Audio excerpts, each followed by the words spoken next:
This is Science Max, experiments at large. Science Max! Hey, Science Maximites,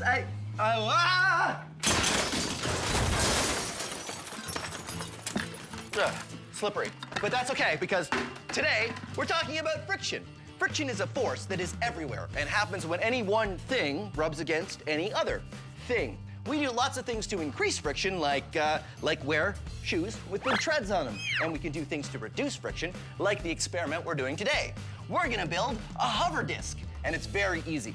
You take some cardboard and cut it into a circle, just like this. Then put a hole in the middle of the circle. You might want an adult to help you with that. And then take a plastic drink bottle cap, like this. I like to use the ones that you get on sport bottles because they have a little nozzle that pops open or closed. And then you glue it around the circle and you get this. Then you need a balloon. So you blow up your balloon. I know you know that step.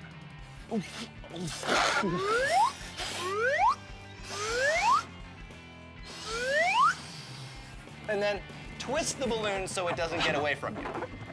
When it's nice and twisted, you can stick it over the drink bottle cap like this, and then untwist it. And this is why I like to use the plastic drink bottle caps that come from sport bottles, because you can open it when you want. And when you do, your disc rides on a cushion of air, reducing the friction with the table, and it's almost like it's sliding on ice.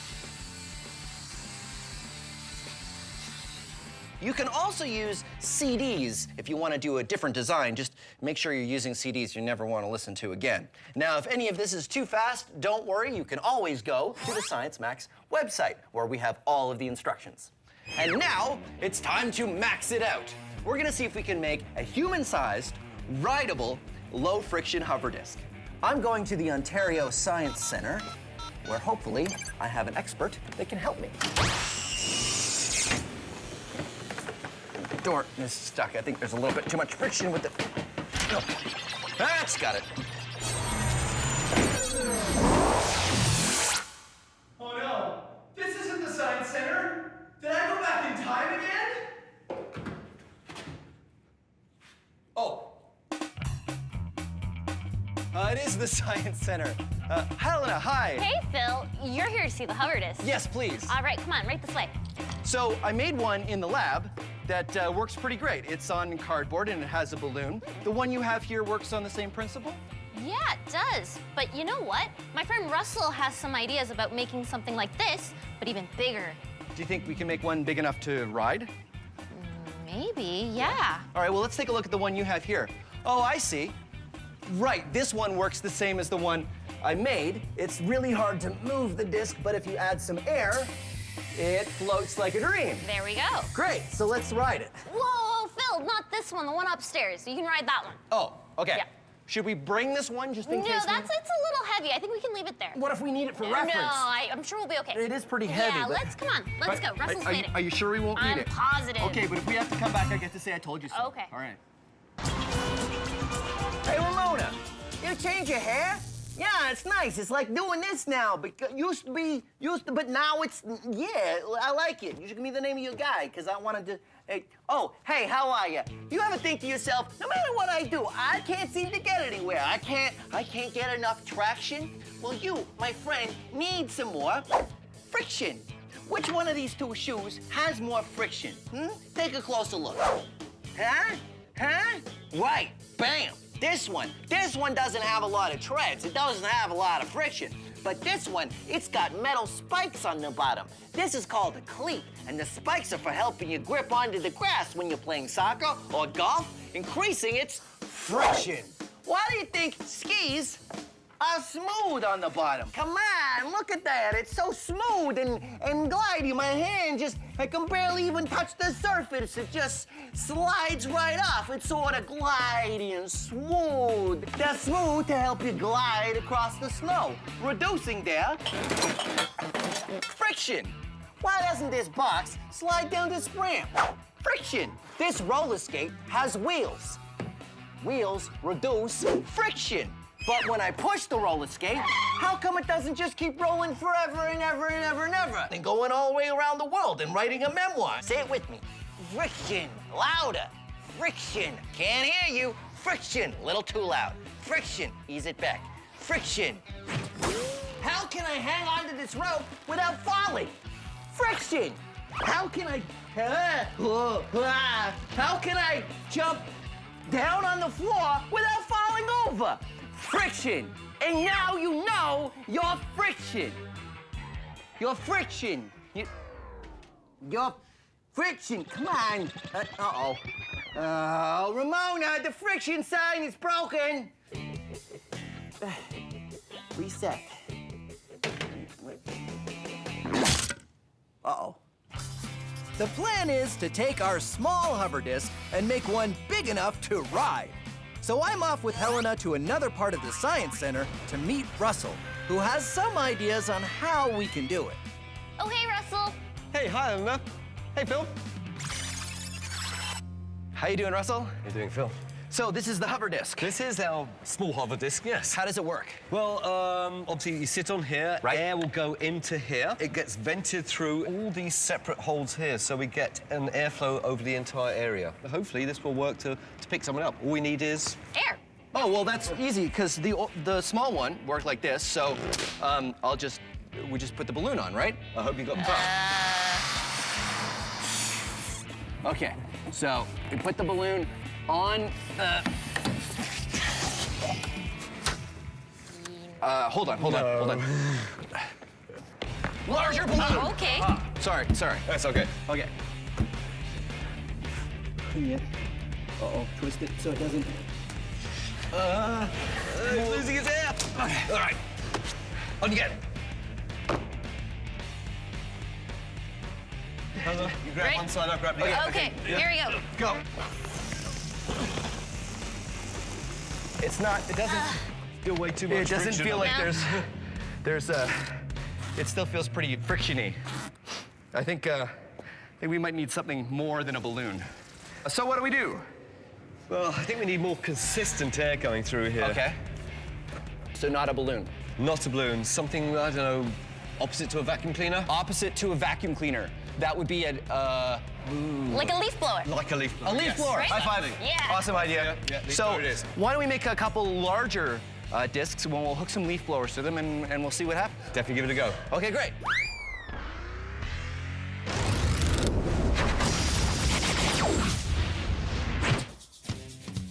Carbon is an atom and is the basic building block of all life as we know it. You, me, all plants, all animals are carbon-based life forms. Other things are made of carbon too. Diamonds are carbon, coal is carbon, even pencil lead isn't lead, it's graphite, which is carbon. If you were to take all the carbon atoms in your body, you could fill 9,000 pencils. Of course, kind of prefer my carbon where it is. Our low-friction hover disc still had way too much friction. One of the problems that Russell mentioned is that the balloon just wasn't giving enough air. But then Helena had the idea of using a leaf blower instead. The plan now is to make a leaf blower powered disc by starting with a big circle of wood, cutting a hole in the wood where the air will come through, and then covering the bottom with a tarp that has many holes cut out of it for the air to escape. Because leaf blowers are made to push lots of air, hopefully there'll be enough for me to ride it. Well, this is the business. Look at That's this. amazing. It's good, right? Oh, yeah, I love the So- tube. You know, high volume of air through that. Yeah. So yeah, I think it's a dryer vent I just found it in the lab. And then this, of course, is a leaf blower. So I get on here, and then Helena, if you want to turn it on. Yeah. So once we fire it up, the air coming out from the bottom of the disc raises me up, and I float on a cushion of air. I can't control it! Because the friction between the disc and the floor is so low, I end up floating wherever Helena and Russell push me.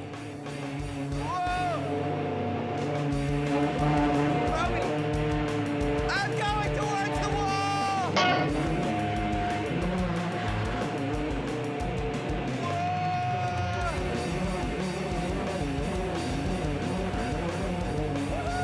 It's like human air hockey! Okay. A little bit unstable. Do you want to turn it off? Wow, that worked amazing. Not too much control, though. I have no control whatsoever. Yeah, no. But this is great. So so we have the no friction Yes. down pat. I feel we need some way to actually move. Well, something to push you along. I was thinking as you were going, like, you need like a broom or something. A broom. Okay, yeah. What if we do like something low friction, like a broom, and something high friction, like that we could really sort of stick on the ground?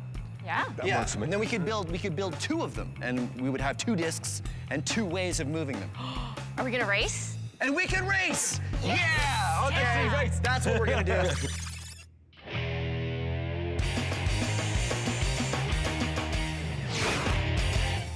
Here is an experiment you can do at home with friction. This is a toy boat. Yes, you guessed that right. And this is a wooden plank. Correct, that's 2 for 2. I put the boat on the ramp and watch what happens. Nothing! The reason why is because the friction between the boat and the ramp is enough to counteract the force of gravity trying to pull it down. But watch what happens if I raise the ramp to the right height, the boat slides down because the friction isn't enough and gravity pulls it down. But when we change surfaces to this carpet, let's see what happens. Same angle, I can raise it higher, higher, higher, because there's more friction between the carpet and the boat than there was between the wood and the boat. Now, if you're thinking that we're just gonna do it with a small ramp, you're wrong. Because of course we're gonna max it out. Hey, Helena. Hey. This is amazing. Thanks, I made it myself. Wow. Ready to climb it? Absolutely. Here we go. Way to go. Huh? No problem. So that was very easy. Well, that's probably because the friction from your shoes is high enough so you don't slip. Right, and the friction from my clothes is much lower, which is why I could slide down. Right. So how do we make it more difficult? We'd probably have to make it higher. All right, let's make it higher. With the ramp at a steeper angle, I'll need more friction to climb up. All right, Ready? I'm totally ready. Here I go.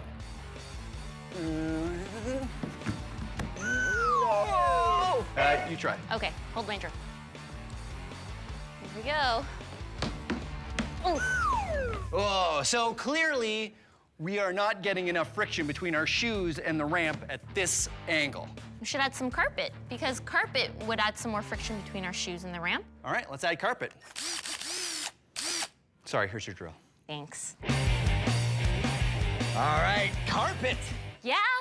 Same angle. Yes. And why have we done this? More friction. More friction. Let's give it a try. Hey, way to go. Totally able to climb the ramp. So, what do we do now to make it harder? Make it higher. Make it higher. Wow, it's really steep. I don't think you're gonna make it. Sure, if I take a really good run at it, I think I can do it. I don't think so. Well, there's one way to find out. No. No. Okay, so I can't do it. Is that it? Well, how about Velcro, Wow. right? It'll give you more friction, so you can try climbing with this. We'll give you Velcro knee pads, Velcro shoes. Velcro. Velcro handholds, Velcro knee pad, Velcro on my shoes, helmet for safety, Velcro fill, Velcro dance. Okay, you ready? Ready? All right, here we go. Ha ha, I did it! Creating friction between me and this ramp means I can stay up here for as long as I... No. No, Velcro. No. No. Phil, you okay? Velcro! Friction! Your turn. No. Our hover disc worked well. So well that we decided to build another. If we have 2 hover discs, then we can race them using different kinds of friction to push them along. Something that has low friction, like a dust mop, and something that has higher friction, like a pole with rubber balls at the end. Rubber has great friction. That's why we make car tires and the treads of our shoes out of rubber. Okay, we have a giant race course that we've set up we've got 2 low-friction hover discs, and I'm gonna use the low-friction dust mop version to propel my hover disc. And Helena, what do you have? I have the high-friction rubber ball stick. Start your engines! On your marks, get set, and go! And we're off. Remember, Helena and I are using very different methods to get our hover discs moving. I'm using a low-friction dust mop, and Helena is using high-friction rubber balls. As you can see, my low-friction dust mop doesn't make enough friction with the ground for me to push myself. Helena, on the other hand, is having no problems. Go! Go ahead! You can beat him! He's way back! Oh! Bit further! He's way back! Here for the win! It's the winner! She crosses the line! Yes! And here we have our winner! Yes! Over the finish line. It feels way back over there. Oh, man. I'm still stuck at the second turn. Way to go, Helena. Thank Nice. you. So what was the strategy? How did it work? Well, pretty much while I was using those red balls, I was getting friction, helping me steer. You know what? I think we need a little bit more thrust. That would work even better if we had something pushing us even harder. Definitely. Wait! I have an idea. Wait, hold. I need your help. Come on. I'm at iFly Toronto indoor skydiving to talk to you about friction. That's Mike. He's gonna help me out. Okay, here we go.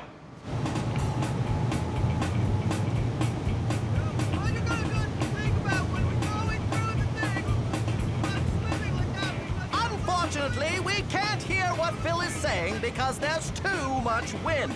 It looks like he's trying to tell us something about the friction. Yes, he's saying the friction from the air rushing up in the chamber is enough to counteract the force of gravity, which is why he's able to float or swim or whatever he's doing. Now it looks like he might be saying even something like air can have a lot of friction if it's going fast enough. And the air in this chamber is going fast, which is why we can't hear a word he's saying. Oh, well, he seems to be having fun.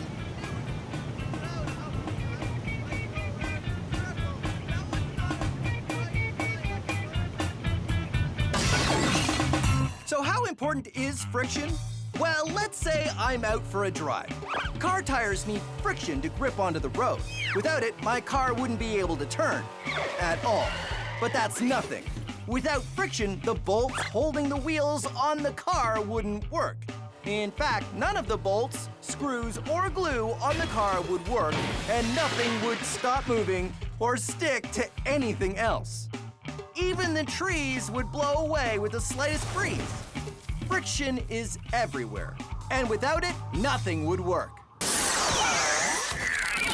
Okay, hover disc race round 2. This time we decided to have a little bit more thrust, so Helen and I are going to be using fire extinguishers. Now, do not use fire extinguishers at home. Fire extinguishers have a very important purpose, and it's not for this, but we've got these ones special. Are you ready, Helena? Oh, yeah. Oh, yeah. Okay, here we go. Russell? So, racers, start your engines.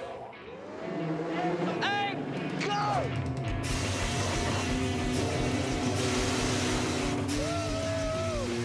Using fire extinguishers gives us a lot of thrust. But because the discs we're riding on don't have any friction, wherever we point ourselves, we just keep going in that direction, which makes steering very difficult. Cars grip onto the road and can go around corners thanks to the friction of their wheels. When you have no friction, it's kind of like moving on an ice rink. Oh no! I'm out!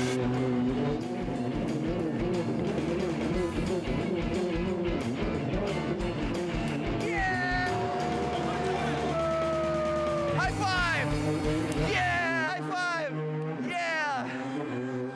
Okay, wait. Oh, I ran out of fire extinguisher at the end there, so I had to cheat a little bit. So 1 for you, 1 for me, and all of them for friction. Or the lack of friction. Or the lack of friction. Science Max, experiments at large. What do we do next? Larger fire extinguishers? I think so. Oh, Okay. yeah. See you next time. I know where we can get some, actually. We can go, if we go to the fire extinguisher store where we got these fire extinguishers. Greetings, Science Maximites! I'm Phil McCordick. I think I overdid it with the fog machine. This is Science Max, Experiments at Large. Can you even see me? Let's go over here. Today we're talking about states of matter. Now there are 3 main states of matter. Solid, like this table, liquid, like the water in this beaker, and gas. Yes, thank you. And we're also going to be looking at the things that kind of go in between. Things that are sometimes solid, sometimes liquid, like cornstarch mud, which is very easy to make. All you need is water and cornstarch, which you can get at the grocery store. Mix it up however much you want. Just remember, 2 parts cornstarch to 1 part water. Twice as much of this than you have of that. Very easy. Mix it up and you get cornstarch mud, which sort of seems like a liquid unless you hit it. And then it becomes solid. But if I pour it, it's a liquid. Even if I hold it in my hand and I hit it really fast, it turns into a ball, and it will stay in a ball as long as I keep hitting it or squeezing it. But soon as I stop, it turns into a liquid again. Now we're gonna max this out. We'll go through the portal and learn more about solids, liquids, and gases. Yeah, right. That's why I'm going to the Center for Skills Development and Training. Oh, no, wait, that's the code for the fog machine. Wait, stop. Stop, it seems to be stuck. Oh, never mind. I'll fix it later.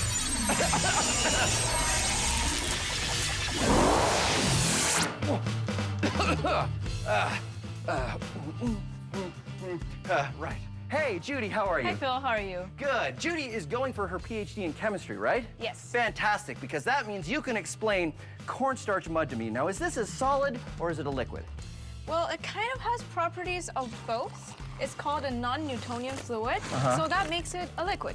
A liquid? Well, I mean, it pours like a liquid, but when you hit it, it's a solid. So why does it turn solid when you hit it? So when you're pouring it, the particles are still far apart, so they can't interact with each other, and so they stay a liquid. But when you're hitting it, you're jamming the particles together, and they line up to become a solid. Now, does it still work the same way if we have a lot more of it? It should. Great, because I've got this 20-kilogram bag of cornstarch, and I have 34 more of them. Wow, that's a lot. But I think you'll need a much bigger container. Much bigger container. Great. I got some wood over there. Why don't you go, and I'll follow you. All right. I'll follow you.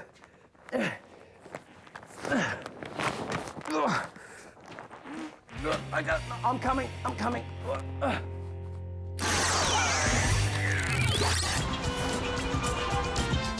Yeah, thanks, Ramona. And give me one of them fizzy drinks. Not too fizzy, just sort of medium fizzy. Thanks a lot. Hello, do you have trouble knowing what is a solid, liquid, or gas? Are you confused by Jell-O? I mean, which is it? Is it a solid or is it a liquid? Water is a liquid, but what about when it's ice? Well, you gotta know your states of matter. There are 3 main states of matter: solid, liquid, and gas. And there are 3 rules that you need to figure out which one of them is which. Does it flow? Does it fit the shape of its container? And can you squeeze it? Rule number 1, does it flow? Solid, liquid, gas. Here's a gas. Does it flow? Do the particles pour over each other and cascade down? Yeah, they do. Does a liquid flow? Yeah, it does. Does a solid? Nope. Rule number 2, what happens when you put it in a container? Does it take the shape of the container? Gases take the shape of the container. Liquids takes the shape of the container. Solids do not take the shape of their container. I know what you're thinking. You're thinking, I get the whole pouring and taking the shape of the container, but come on.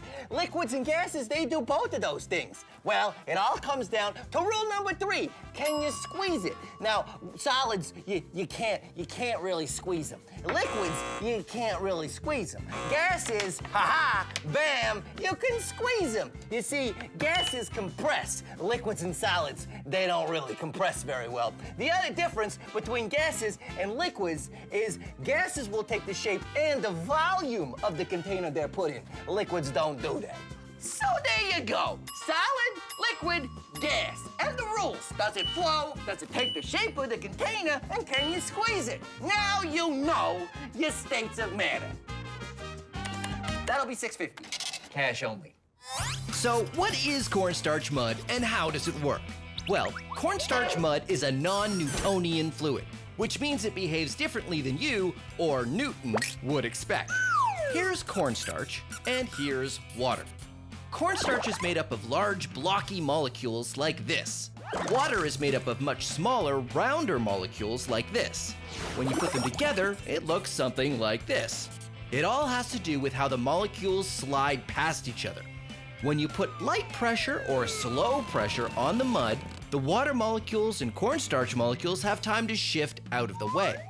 But when you put a sudden pressure on it, the water molecules squirt out of the way, but the cornstarch molecules don't have enough time. So you get a section that's nearly all cornstarch, which acts as a solid. Cornstarch mud is a shear thickening fluid. Shear is talking about the force of things sliding around, in this case, the molecules. So when the shear force is strong, the fluid thickens. Shear thickening. So here's the plan. If Judy and I make enough cornstarch mud, could we run across it? Let's find out. Yeah, I think mine is just the right consistency. How's yours, Judy? I think I'm ready too. This is much harder than I thought. Yeah, it's really hard to get it mixed at the very beginning, but Yeah. mine is ready to go. Okay, here we go. First batch. You ready? Yep. Dump it in. Woo! Woo!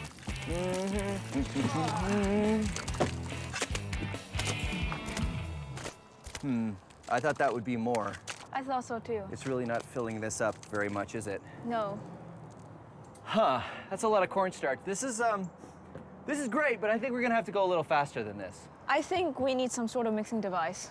Yeah, I mean, we don't have to do this by hand. We can get some sort of machine to help us. Yeah. Right on, high five. Oh, We shouldn't high five when we have this stuff on our hands. Nope. Yeah, good call.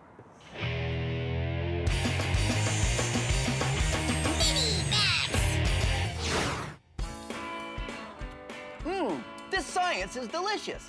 This is rock candy. It's basically crystallized sugar, and you make it by turning a solid into a liquid and then back to a solid again. Here's how you can make it at home. You need a container that you're not gonna need for a while, and some water, some sugar. You can use brown or white. I like to use brown. And an adult. Here's why you need an adult.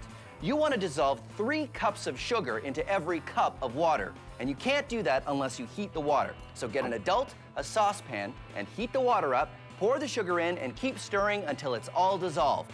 Then pour it in your container and let it cool down. Then you'll need a shish kebab skewer, which is something you can get at the grocery store. Cut it down to the right size so it fits nicely into your container. And then dunk it in your sugar and get some crystals coated around the stick. These are seed crystals, and they get the whole process started. And now you have to wait for these to dry, otherwise they'll just fall off the stick when you put it in the water. So I've got one here that has dried out. You'll also want something to keep it from falling in the top of the container, so I'm gonna use a clothespin. Put it in there and dunk it in the container like that. And now for the final step, if you want, you can add food coloring. I like to use red because it reminds me of science. And I'm gonna use the stick to actually stir that up a little bit. There we go. Now, the dissolved sugar crystals in the water will slowly grow on the crystals that are already attached to the stick, and it will eventually grow into a rock candy pop. But it takes about a week. No, I'm just kidding. I've already got one that's standing by. Here we go. This one has been growing for about 7 days. And there you go, rock candy. Delicious science. Now, how can we make this any better? I mean, it's crystallized sugar. It doesn't get any more maxed out than that, does it? Yeah, it does. Come on.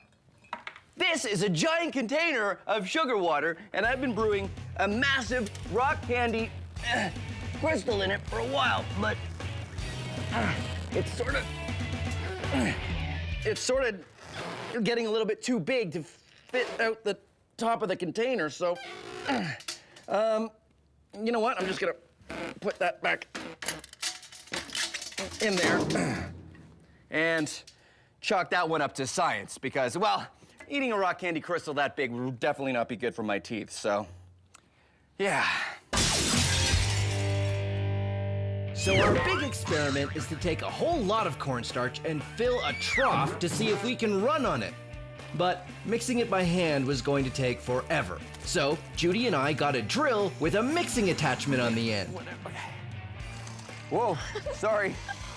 All right, so Judy, I'm noticing a bit of a problem here. What is it? Well, if I mix at the top, everything's fine, but as soon as I get it a little bit deeper, and then it gets really tough, and the whole bucket starts to spin, and the drill stops. Yeah, I think it's because the drill's trying to mix it too fast. When we're mixing it by hand, it's slow and you can still let it stay a liquid, but now you're just making it a solid. Right, because it's a shear thickening fluid, so if Exactly. you hit it really quickly with something, like the blades of this spinning really quickly in the thing, it'll suddenly turn into a solid, and it'll be really hard to mix. Yep. So we go slow.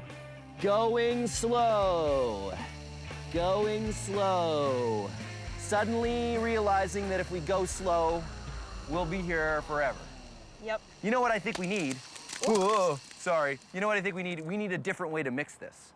Yep. We need a way to mix more of it, and we need a way that it doesn't hit it with blades that suddenly go through it really quickly. Something that can mix on a large scale, but slowly.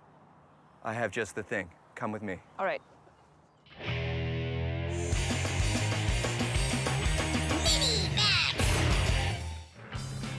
The interesting thing about bubbles is they're a gas surrounded by a liquid. So get some dish soap and some water, and then be science maximites and find things around the house that you can make bubbles out of. Just about anything that has holes will do. Or I like this one. I call it the loud bubble.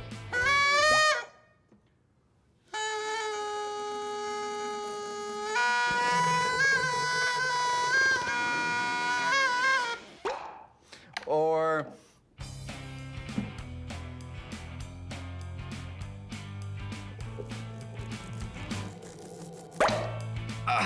now it's time to max it out. I'm here at the Ontario Science Center, and this is Anthony. Hey, Anthony. Hey, how's it going? Good. So you are amazing at bubbles. I am. I've been practicing for a while. Let's get started. Okay. You're gonna make an okie dokie sign like this. Uh-huh. You're gonna dip it right into our bubble solution. Come on, get right in Okay, there, right right in in. there. Make sure you get it all. Oh, that's a little too much. Well, That's then I good. can make two. And then you're gonna keep that okie dokie sign. You're gonna blow very gently.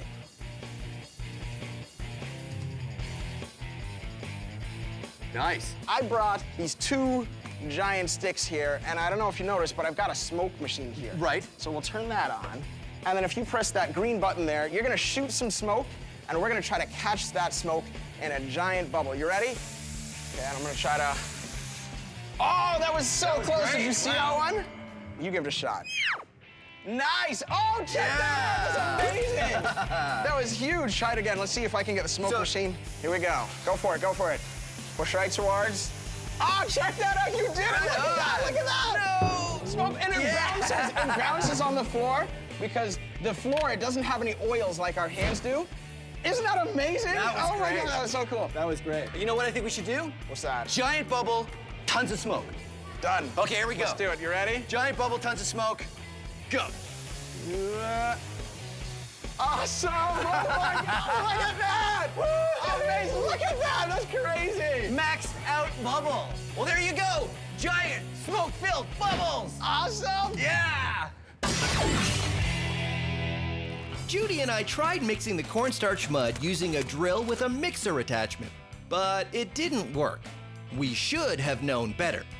Here's the mixer in our cornstarch mud. Usually, a mixer works by going really fast and mixing everything together. But remember that cornstarch mud is a shear thickening fluid. So, when the blades of the mixer tried to go fast through the cornstarch mud, it did what it always does, turn solid. The faster and harder you try to move it, the more solid it will become. This means the only way to mix it would be if we made the drill go very, very slow, which wouldn't speed things up at all. So with the drill another lost cause, Judy and I need the biggest thing around that could mix stuff Come up. on back. Good. Little bit more. Perfect. A cement truck is a perfect thing to mix because all we have to do is get all the cornstarch up in here and it'll mix it, and it doesn't move it too fast. It goes nice and slow, so hopefully a shear thickening fluid will be fine. I'm gonna get Judy. She's driving the truck. Hey, Judy, that's perfect. The only problem is we needed to get all of those bags of cornstarch into the hopper of the cement truck. I didn't think it'd be this messy.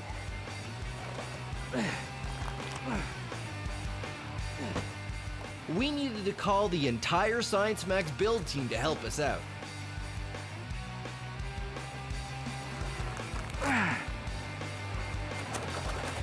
This is possibly the messiest thing I've ever done. Awesome! Woo. Hey, Judy, you wanna lift up any bags? I'm okay, thanks. That's okay. I'm having a lot of fun, so I can do them. Cool. Oh no! Oh no! Oh no! Yeah! I got most of it. I got most of it. All right, I think we're done. I think that's enough bags. Let's start the mixing! So, what do you think, Judy? Do you think it's gonna work? I think so, because you're mixing at a very large volume, but at a very low speed. Yep. So throughout the process, it'll stay a liquid until we're ready to run across it. That sounds exactly like the kind of science I like to see. You know what I really like is that every time I move, more cornstarch comes off. It's like I'm a human fog machine.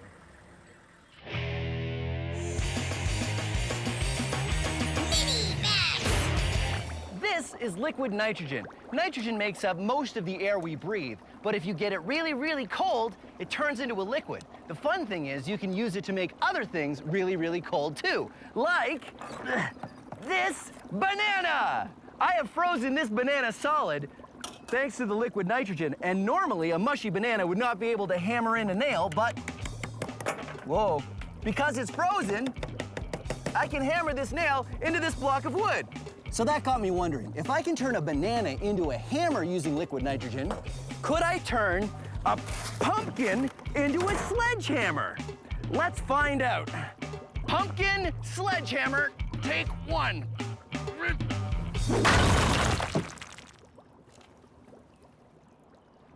No, I think the answer is no. You cannot turn a pumpkin into a sledgehammer with liquid nitrogen. All you can do is make a really, really big mess. I'm gonna have to clean this up, aren't I? Now we have a cement truck to help us do the mixing for our cornstarch mud. After making a giant mess getting the cornstarch into the cement truck, it's time to see if it worked. Hey, Phil, how's it going? Yeah, it looks like it's mixing pretty well. I'm really glad we're not doing this by hand, because it'd take a really long time. We've almost got it at the right consistency, but it's taken some time. But it's getting a little dark out, Judy. I don't know, do you want to quit and go home? No. Of course not. That's not what we do in science. Oh, here we go.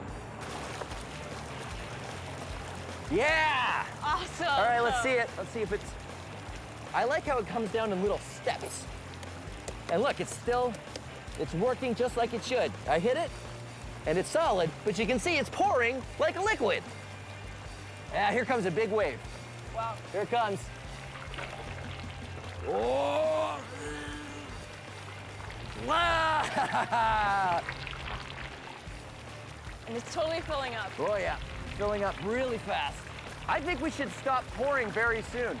Yep, we may not have a big enough trough. Yep, Liking it. it's good. Yeah. I think it's time. It's not even done pouring, but I'm gonna try it. Okay, you ready? Whoa.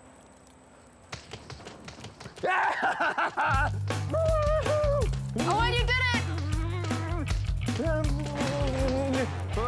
Whoa, you can't. you have to get back onto the sides before you stop moving. Or else it becomes a liquid. All right, it's your turn. Okay. Here. Go. Okay, ready? Okay. You gotta hit your feet really fast. All right. Here, go. Yeah! This actually works. Because cornstarch mud is a shear thickening fluid, it means it stays a liquid until you hit it suddenly, like with your hands, or in this case, our feet. And then it turns to a solid. So as long as Judy and I keep slapping our feet down with enough force, we can walk on top of it. One more dance. All right. And let's tell you do what, it. we'll do one more dance. All right, let's do that. Okay, ready? All right. And go. All right. All right. Yeah, there you go. We've done it. Solids, liquid, gases. Thanks very much for joining us on Science Max Experiments at Large. Woo! Greetings, Science Maximites. Welcome to Science Max Experiments at Large. My name is Phil, and today we're going to be looking at the power of magnets. You see, magnets are fun things to experiment with because they are really, they're really interesting. This magnet that I've got here is a neodymium magnet, or a rare earth magnet. It's one of the strongest magnets you can get. A magnet is an object that is attracted to anything that is ferromagnetic, which is iron, nickel, or cobalt. And magnets are interesting because they have two sides. There are two poles. I'd show you, but I can't get the chain off. Hold on one second. Ha-ha. There are two. Oh, no.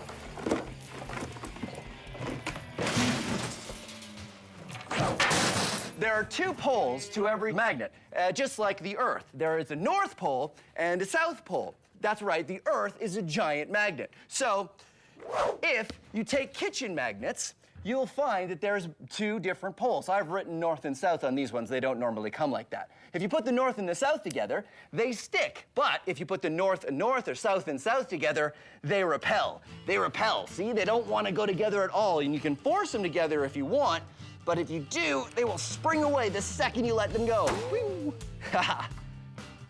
But when magnets repel each other, I find that some of the most interesting stuff. Check this out. This is just a small container, and I've got a magnet in here, and I have a loonie attached to it so that it fits nicely in the container like that. For the top, I've attached two magnets together, and I have another coin on it. And if you put them in there, I've made sure that the two poles repel each other, which means this magnet will just sit there and float. Magnetic levitation. Very interesting. And you can pop the top on that if you want and just carry around a levitating magnet. Now, there's a couple fancier ways you can levitate stuff with magnets. This is just a wooden frame I've made. This is completely not necessary. You can use just about anything in your house. A desk lamp works really well. The important part is I've tied a magnet to the end of this arm here, and this is a bolt, which is attracted to the magnet, but it's got a thread tied to it, so it can't get there. Just far enough that it will actually hang in mid-air. Look at that. It's not attached to anything. It's just being pulled up by the attraction from the magnet. The thing is, as soon as you pull the bolt away far enough, it will lose the attraction and it'll just fall.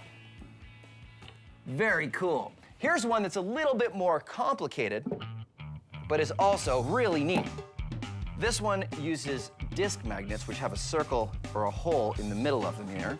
And you put two around a pencil and then four more in such a position that you can put the pencil against this wood on the side and it will just levitate on its own.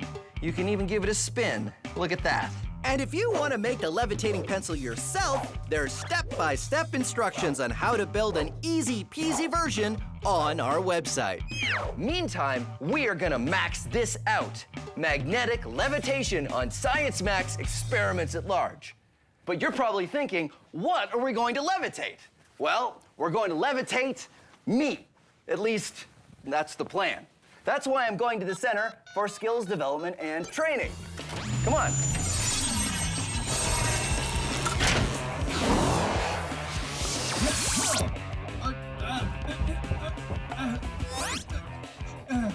Okay, who turned out the lights? Guys, ow, what was that? Why is this room so small? And only going down to waist level. This is the weirdest room I've ever been in. Where am I? What's going on?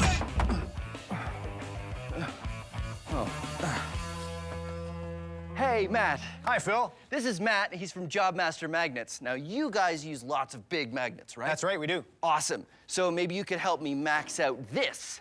Wow. You did a great job of building the levitating pencil experiment. Yeah, so what's going on here exactly? Well, all magnets have at least a north and a south pole. Right. And when you put like poles together, they want to repel. Oh, okay. So have you ever levitated a person? Not yet. Well, let's do it. All right. Do you think we can use these? We can try. Okay, well, put that one on the ground. And, okay, so north, and I'll put the north one on my foot here. And then if I just step, oh, wait a minute. If I step, stop moving. If I step on the, okay, well, first of all, this magnet keeps sort of moving away from me when I try to push down on it. What do we do? How do we fix this? Well, we need to keep the magnets in position so that they don't move around when you try to bring them together. Yeah, because I have to come straight down on it, don't I? That's right. So why don't we attach this one to the floor? Good idea. And then we'll put a board on this one, and we'll see how it goes. Perfect. Okay, let's do it. All right.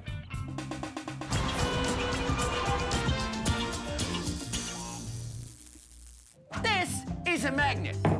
This is a magnet. This is a magnet. This is a shoe. What's the difference? To know that, you have to know your magnets. This is a donut. It does not stick to this magnet. This is a spoon. It sticks to this magnet. These paper clips stick to this magnet. This shoe does not. So what is attracted to magnets? Only things that are ferromagnetic. Here's the difference. Horseshoe, horseshoe magnet. This one is a magnet. This one is not. But the horseshoe sticks to the horseshoe magnet because this one's a magnet and this one is ferromagnetic. Only things that are ferromagnetic are attracted to magnets. Things that are not attracted to magnets, they're not ferromagnetic. Plastic, banana, mitten, sandwich, magazine. No. But how do you know? Do you go around the world sticking a magnet to every single thing one at a time? Hey, Ma, I need you to come over. I need to see if you're ferromagnetic. No, ferromagnetic.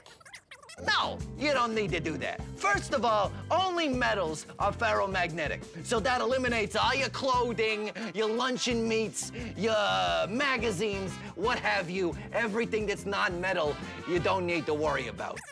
Never mind, Ma, it doesn't matter. But this clock is metal. It doesn't stick. Well, not all metals are ferromagnetic. Mainly just the ones with iron, nickel, or cobalt. And there you have it. Now you know your magnets. I hit the phone on the magnet there. Can you hear me, Ma? Hang up the phone. Hang up the phone, Ma. My first attempt at levitating had the magnet sliding all over. So the plan is to take the bottom magnet and attach it to a big wooden board so it won't go anywhere. Then attach another plank to the top magnet to make it a little easier to stand on. Okay, that is definitely attached to the floor. Thank you. All right, now, if I just get this lined up, oh, look at that. It could totally, oh, wait a minute. Totally,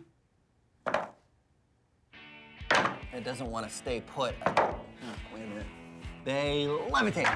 Come on. Levitate. Why doesn't it want to stay? It just doesn't. Should I stand on it? Okay, I'll stand on it. Here we go. And. Ha! Am I levitating? No. No. So why isn't this working? Well, just like your pencil experiment, we need a shaft through the center to hold the magnets in position. Oh yeah, maybe we could use like a ring magnet. Yes. That like we used with the pencil. Right. And And we're gonna need stronger magnets. we're gonna need stronger magnets. Are the ring magnets strong? Yes, they can be. Awesome. All right, let's do it. All right. Now it's time for a Science Max quiz. Which one of these things do we have magnetism to thank for? Birds flying south in the winter, music, or a sandwich? If you picked A, you're right. Some birds migrate in the spring and fall using the Earth's magnetic field. Many animals can sense the Earth's magnetic field and use it to navigate. Migrating birds fly hundreds or thousands of kilometers north or south when they migrate in the spring and fall. A compass works the same way, by using magnetism to point to the Earth's magnetic North Pole. But if you picked B, music, you're right! Here's some music. The way you're hearing this music is because the musicians recorded their instruments using microphones, which use magnets. And then the signal was translated by a computer and stored on its hard drive, which uses magnets. Then it was broadcast to your TV and comes out your speakers, which use, you guessed it, magnets. And for those of you who said you have magnetism to thank for your sandwich, haha, well, you're right. You see, you'd probably go to the kitchen to make that sandwich, right? Well, I'm guessing you got all of the tasty ingredients from your refrigerator? Well, it works on electricity, which is produced by magnets. And then there's an electric motor in the fridge that circulates the air and keeps it cool. And guess what? Magnets. And finally, the door on your fridge stays closed because the door has magnets. So there you go. You can thank magnetism for birds flying south, music, and your sandwich. It just goes to show, when you're talking about magnets, everybody wins because magnets are everywhere. This has been a Science Max quiz.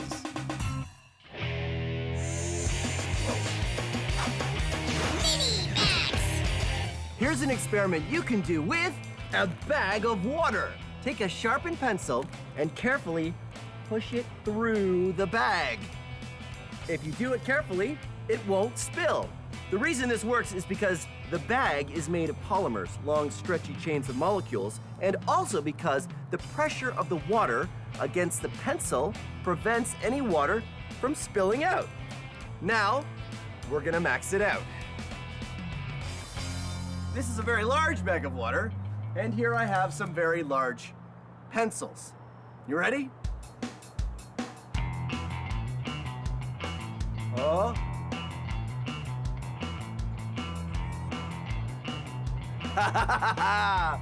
That's one.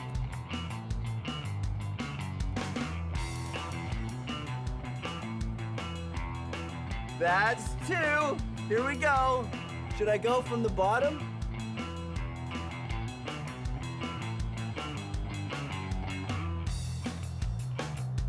Ta-da! Science! Okay. I know what you want.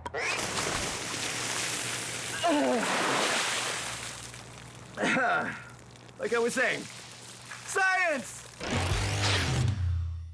Turns out trying to balance two repelling magnets on top of each other is pretty much impossible. Here's why. This is a magnet, and here is the magnetic field. It's often drawn with lines like this, but actually the magnetic field radiates out in all directions. Really, think of the magnetic field kind of like a ball. When you try to balance another magnet on top of the first magnet, it's about as hard as balancing one ball on top of another ball. So here's the plan. Just like the levitating pencil, we're going to use ring magnets because we can put a shaft through the center of one ring, then drop another ring magnet on the shaft. It will keep them perfectly aligned.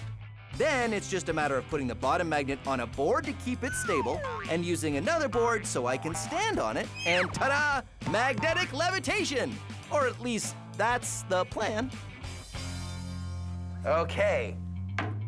Board, Magnets. magnets. Ooh, look at that. Awesome. And now I'm gonna put the platform on. Nice. I got some weights here. Let's see how this works. Yeah. This is gonna work amazing. All right, think I should try it? Give it a try. Okay.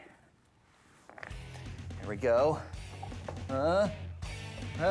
Yeah! I'm doing it! I'm levitating! What? Just a little bit. Oh, really? Yeah. So, yeah, what do we do? We need more power. More power? I like that idea. How do we give it more power? More shafts, more magnets. Okay, sure. Well, why don't we do 1, 2, 3, 4 shafts, and then we'll have magnets on all the shafts. Great idea. All right. Let's do it.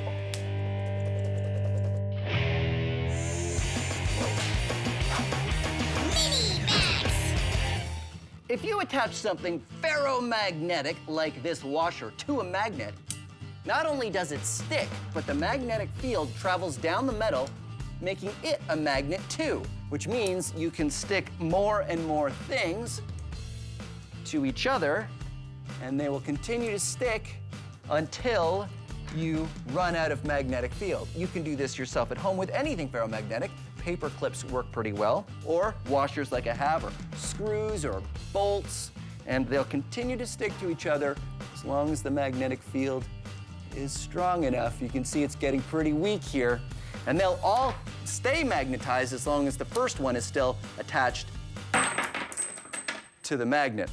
But if you want to go even further, all you need to do is keep adding more magnets to reinforce the magnetic field. I've got a few here, like this. Let's get the chain started, like that. And then I've got a magnet attached to this washer, so it will keep the magnetic field strong. And I continue to add one magnet, one washer, and we'll just see how far I can go.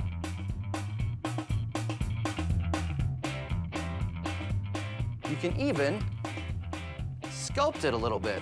Look at that. And then at the end, a whole bunch of paper clips. Eventually, the weight will make it fall off, but it's a lot of fun to play with magnets and make art. Speaking of art you can make with magnets, you can also make sculptures. When everything sticks to everything else, you can make some pretty fancy designs. This is a rare earth magnet, a very strong one, and a bunch of nuts that I've gotten. And this one here is an electromagnet, but electromagnets are a little different because they need an electric current to work. Check this out. This is sort of a magnet dude with crazy hair. There's an earth magnet here, and this is a giant screw, and these are some metal bits, and then I've got 2 more magnets at the top here to hold on his crazy wire hair. He's got crazy wire hair because he's crazy magnet dude. Now, of course, we couldn't just talk about magnetic sculptures without maxing it out, so let's max it out. This is a bunch of scrap metal from leftover experiments, and I've got a bunch of rare earth magnets, and now I'm gonna max out a magnet sculpture. Let's see.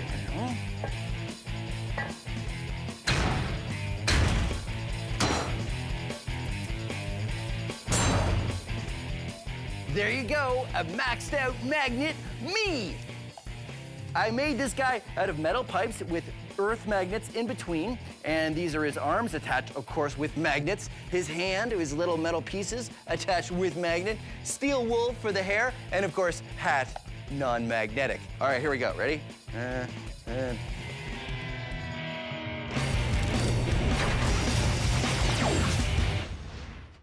Want to see a magic trick? Simple copper tube.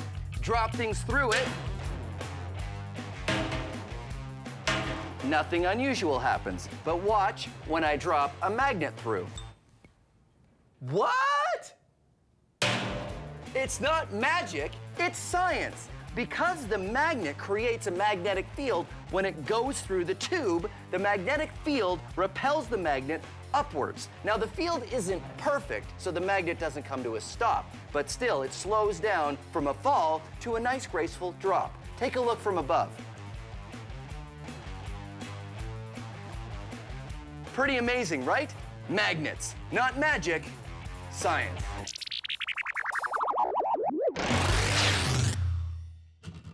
So I've managed to levitate on some magnets, but just barely.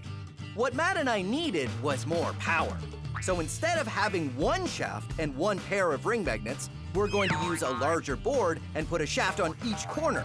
Then we'll have 4 times the power because we're using 4 times the magnets. Hopefully this will be strong enough to get me floating on a cushion of magnetic energy. And magnets? Magnets. Okay, here we go.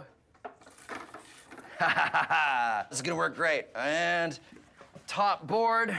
Ooh, what do you think? Looks great. Yeah. Okay, here we go. Matt? You're levitating. I'm levitating! Woohoo! All right. It feels cool. It sort of feels like surfing a little bit. All right, thank you so much, Matt. That was amazing. And there you have it. Science Max, experiments at large, magnetic levitation. You know, I'm surprised we could do an entire episode on magnets, and we never actually got them so close to the camera that the camera went all weird, because cameras and magnets, they don't, oh dear, no, that's okay. I can fix this. If I just maybe, maybe if I put the magnet to the camera again, that way, okay, that's not, that didn't help. Oh, okay, well, thanks very much for watching Science Max, experiments at large, and we'll see you again as soon as we get into the camera. Greetings, Science Maximites. My name is Phil, and welcome to Science Max, experiments at large. At this very moment, half the lab is being held together with the power of electromagnets. Magnet 1 turning off. Electromagnets are a really cool and powerful way to interact with the world. And when I say power, that's because you need power to make them work or not work. Magnetism is an invisible force that has to do with the magnetic fields created by magnets that lets them attract things that are metal or each other. But electromagnetism is a little different. You see, magnets are magnets all the time. It's because of what they're made out of. Electromagnets are only a magnet when you have an electric current going through them, which means you can turn them on or off. Today, we're gonna be building an electromagnet. Oh, that was the wrong switch. Anyway, like I was saying, today we're gonna be building an electromagnet. You need a bunch of copper wire, a very large nail, or something metal to become your electromagnet, electrical tape, a battery, an on-off switch, wire strippers or a craft knife, and the help of an adult, and finally, something to magnetize, like these paper clips. And remember, all of the steps for this experiment are on the website. To begin, take the copper wire and start at the top of the nail. Leave a little bit of wire sticking out, then carefully start to wrap the wire around the nail.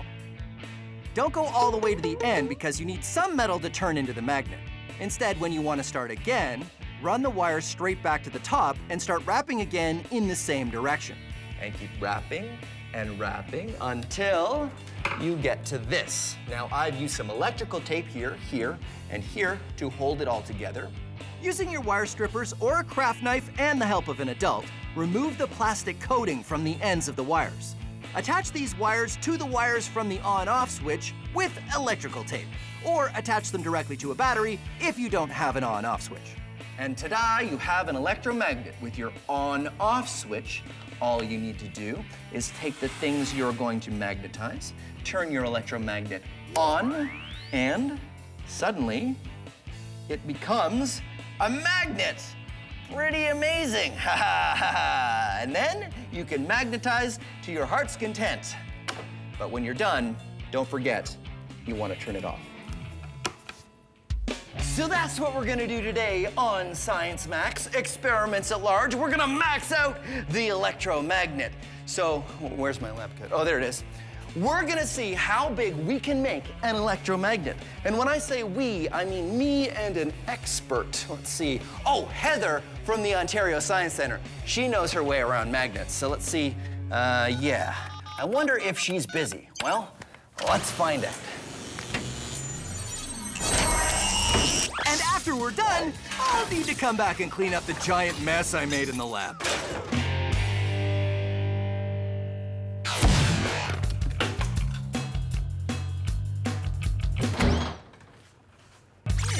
Hey! Hi, Heather, how are you doing? Good to see you, Phil. I was just wondering if you could help me with something. Are you busy? No, I got time. Okay, great, because I'm gonna make a giant electromagnet experiment and I need your help. That sounds like a lot of fun. Okay, great. Let's go back to Science Max headquarters. Oh, we'll via take the portal? Yeah, by the portal. Oh, okay. You sure? I Yeah. know you're hesitant, so I want to reassure you, nothing will go wrong. Great, okay. Okay. Oh, hey, we're here. We're outside. It's okay, it's no, okay. Don't worry about it. No, No, I no, think it's fine, definitely. it's fine.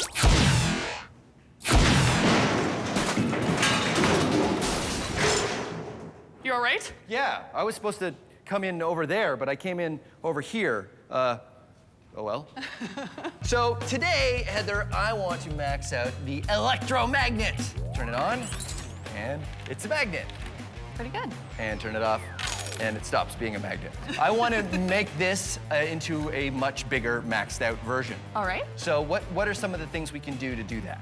Well, actually, if you have a larger battery, one that has a higher voltage, we can try that for sure. Okay, that so will help. there are batteries that are 12 volts? Yes. We could try one of Give it those? a try, I think for those sure. are like bigger, right? Yeah, bigger, more powerful, absolutely. Now, that's one thing you could do. You could also increase the number of wraps of our coil here. So how many times we wrap that wire? Yes, we'll increase that magnetic field, making our magnet stronger. And of course the nail, which is important because that's the thing that eventually becomes the magnet, right? Right on, yes. So what I thought we would do is we would start with a bigger nail. Oh. What, right? So larger battery, Yes. more voltage, and a lot more wraps of the wire. Right on, and we have more space for that now, which is smart. Good job. Great, okay, so we'll get to work. Great. Max Historica.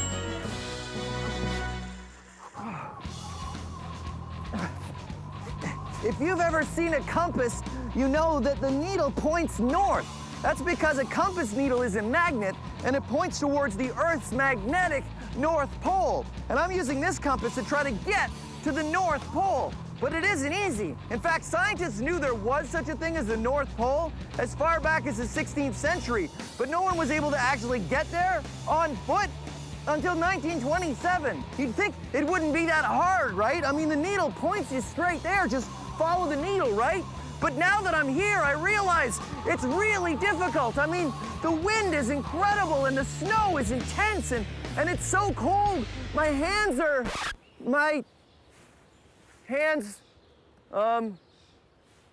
yeah. So, okay, we're not really at the North Pole. We were just sort of recreating that. But still, I salute the brave explorers who tried to make it there in the name of science. And I got a sense of it because the wind from the fan and the fake snow was. Okay, everybody, let's pack it up. I mean, that was pretty good. I just didn't know about that other camera. So, back to our main experiment, where Heather and I are building a larger electromagnet. An electromagnet works like this. When an electric current is traveling through a wire, it creates a magnetic field. If you wrap that wire around something ferromagnetic, that's something made out of a metal that is attracted to magnets, like an iron nail, then it becomes a magnet. You can make a magnet stronger by wrapping more wire, which gives more distance for the current to travel, increasing the magnetic field, and you can also increase the strength of the current. Heather and I start with a coil of 30 meters of wire and start wrapping. And wrapping. And wrapping. There, the wire is now all done. And remember, if you're doing this at home, do not use a drill unless you have an adult to help you out because drills can be very dangerous. This one goes at a very slow speed, so it was okay. But yes, definitely an adult supervised activity. Then we attach another on-off switch and make some leads that connect to a 12-volt battery. So, more wraps of wire and more current means the electromagnet should be stronger. Okay, so we're gonna try this electromagnet and we're gonna pick up this stuff right here. Great. Ready? You ready? Yeah. 3, 2, 1, go! Is it on? Yeah. Wow, it really does, you can't tell it it's on, but. No, but bring it closer and... Oh yeah, look at that. Okay, we turn it off. All right. Let's see if this nail can pick up this nail. All right. Ready? Ready? Go. Oh. Okay, how about this side? Oh, no. No. I don't think we're strong enough. It's not strong enough. I think that we need to max this out even more. Even more? Right. So I'm thinking there are a lot of appliances that use electromagnets, meaning it's already set up, it already has tightly wound coils and high voltage. So we're in a lab here. Maybe do you have old appliances around? I have parts bins with a whole bunch of stuff. Maybe we could find some electromagnets in those. Let's do it. Okay, great. Let's go.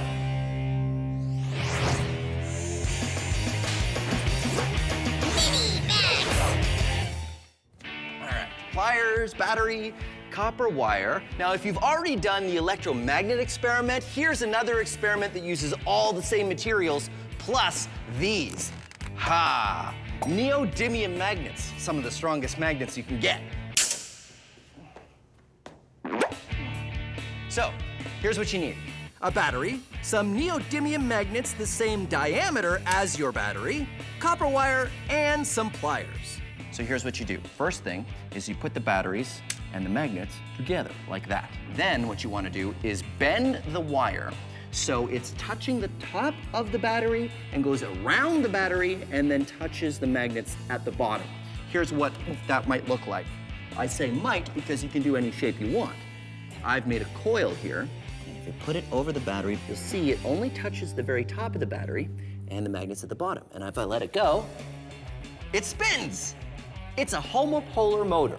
What happens is the battery sends an electric current through the copper wire, and that turns it into an electromagnet, which is attracted to the magnets at the bottom, and it spins. So, now, let's max it out. Aha! A D-cell battery, which is larger, and of course, larger neodymium magnets. And you do the same thing.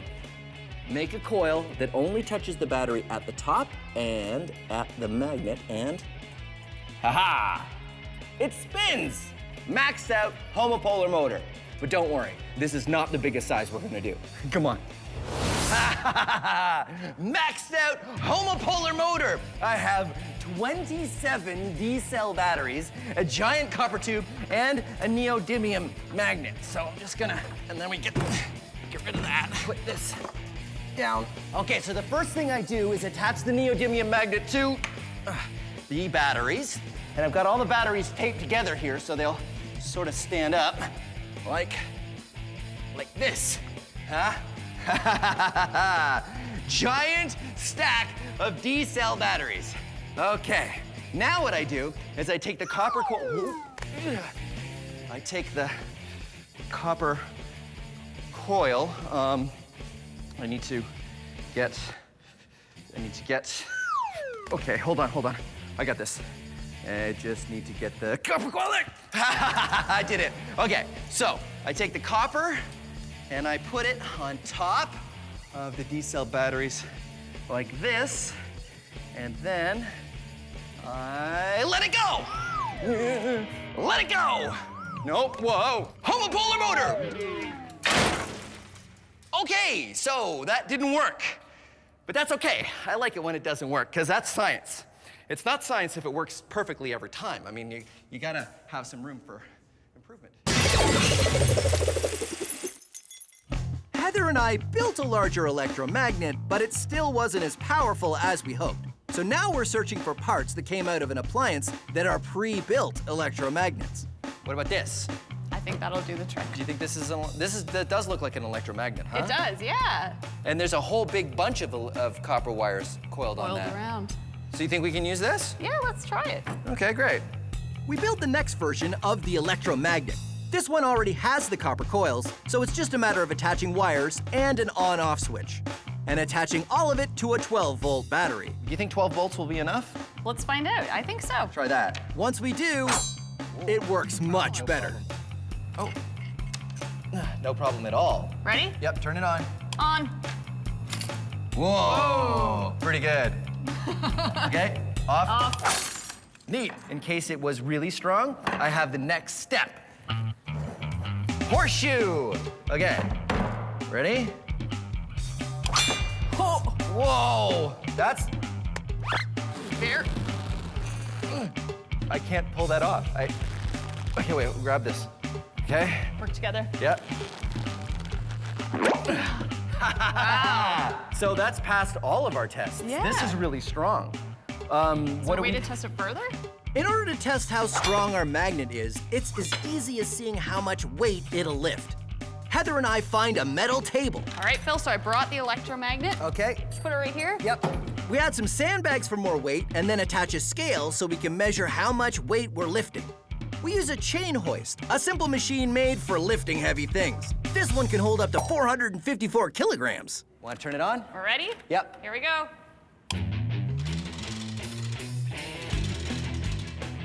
You can read on the scale how much weight is being lifted. And that scale is going up. Pounds on this side, kilograms on this side. We keep lifting until...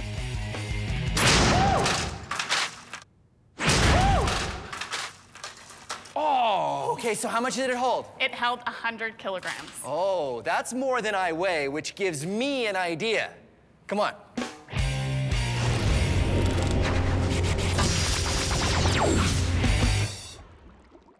This is ferrofluid. It is ferromagnetic, which means it's attracted to magnets. And I know what you're thinking. You're thinking, it's not that interesting. Well, watch as I put it next to this magnet. Very interesting. And because it's a liquid, it behaves in very interesting ways. Watch this. Unlike most things ferromagnetic, like paper clips or iron filings, ferrofluid is a liquid, which means it behaves in a unique way. The spikes it creates are following the magnetic field lines of the magnet. You can see the magnetic field in 3D. It's even more impressive when we max it out. This is ferrofluid outside of a glass jar. Now, it's sitting in a pool around this electromagnet. And this is a dial which I can use to change the voltage of the electromagnet, making the magnet stronger. Watch this. Changing the current going to the spiral in the middle turns it into a magnet. The more current I put in, the stronger that magnet becomes, allowing the ferrofluid to climb the spiral to the top. And remember, even though it looks all spiky, it's still a liquid. I will demonstrate with my plastic spoon.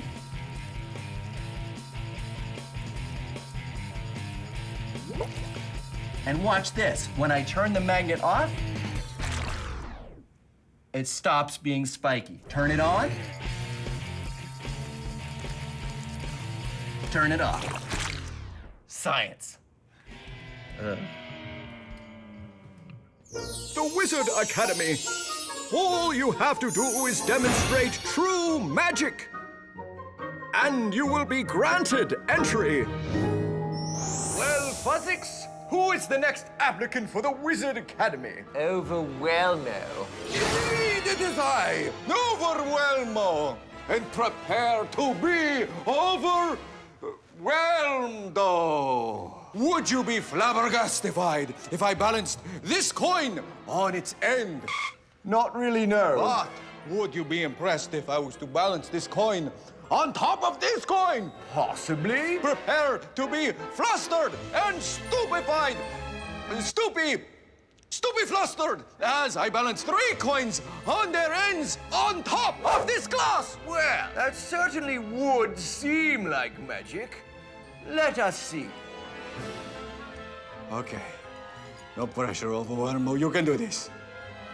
And now I say a magic word. A magic word! Ha ha ha ha! And now you must let me into your academy. Wait.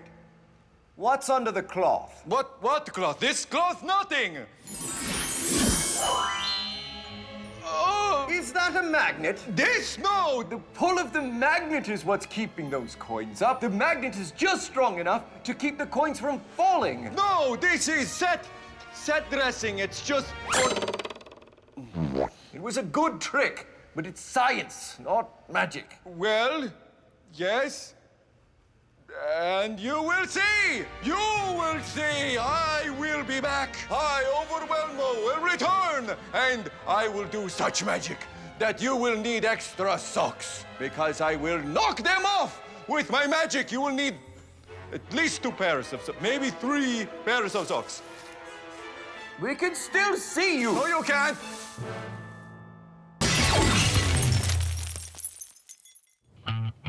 So back to our main experiment. Heather and I have created a very strong electromagnet that can hold a lot of weight. It held 100 kilograms. Oh. Which gave me an idea. All right, you ready? Let's do it. Electromagnets super maxed out experiment. We've got... 2 electromagnets, 1, 2. And those are wired to 2 batteries, which are on my belt, just like this, so that I can carry them around. And we've got a crash mat here, because... We need to keep you safe because you're going to be using these electromagnets to get across this massive beam above us. That's right. I'm going to stick to this metal beam and go across with the electromagnets. Wow. We hope. I have faith. I'm glad you do. I've got helmet for safety, goggles for safety, gloves for safety, but in this case, sometimes a lab coat is more safe and sometimes it's less safe. This time, it will get all caught up, so no lab coat. All right, you ready to go? I'm ready. Let's do it. Okay. Oh my goodness. 1. Okay.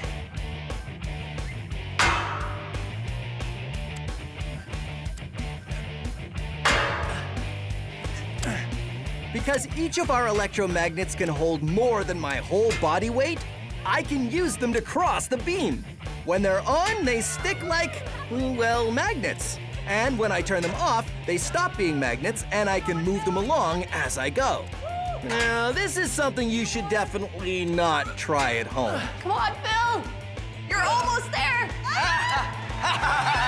We did it! Yeah! There you go, Science Max, experiments at large, electromagnets. You want to go? No. You sure? I'm positive. Okay, I'm going again. Woohoo! Crazy. Greetings, Science Maximites. My name is Phil, and it's moving day today on Science Max Experiments at Large. Let's see, where do I put this? This is probably a good spot. Today, we are moving air. You probably don't think that moving air will have a huge effect, but you'd be surprised what you can do by just moving air. But don't worry, we're not just gonna move the air around in boxes. We are going to build a rocket! And this rocket uses the science of stomping on something with your foot. This is a stomp rocket, and it works by stomping on this plastic bottle, and air shoots through this tube and pushes the rocket up into the sky. And here is how you can build one of your very own. And remember, if I go too fast, don't worry. All of the steps are on the website, so you can follow along at your own speed. All you need is a 2-liter plastic bottle, 3 kinds of tape: electrical tape, duct tape, and science tape. Science tape is just the same as invisible tape, but I use this kind of tape for science. Then you want some plumber's tubing and some construction paper to make your actual rocket. First, you want to take your plumber's tubing and cut it into 3 lengths. And when I say you, I mean an adult, because you need to use a saw. So you saw it up into a long piece, a short piece, and an elbow piece. We want to make a long tube at the top, and then we also want to make a tube at the bottom so we can attach our 2-liter bottle to. And there we go. Ta-da! Ready to go. But of course, it doesn't stay up, so we have to attach it to a base. And it will look like this. And you see, it's been attached with duct tape here, and I've used electrical tape, and I've wrapped that part around there. Now, building the rocket. Wrap the paper around the tube and tape it with your science tape. Tape the top closed so no air escapes. Then cut a semicircle to make the nose cone, and 3 hoops for thrusters, and tape them to the bottom. There you go. The rocket fits on the tube just like that. And when you stomp on this bottle, it launches. But here's the most important part. The one most important rule of launching rockets. You shoot rockets outside. Come on. Once you get outside to a nice open area and you bring your safety glasses with you, all you need to do to make the stomp rocket work is, of course, stomp on it. You ready? Here we go. 3, 2, 1. Whoa! You see that? That was amazing. Okay, so this is where we're gonna start with the stomp rocket. I'm gonna meet Chris from Logic's Academy, and he's gonna help me max it out. In fact, he's probably at Science Max headquarters already. I should get over there. Okay, where's the... Oh, there it is.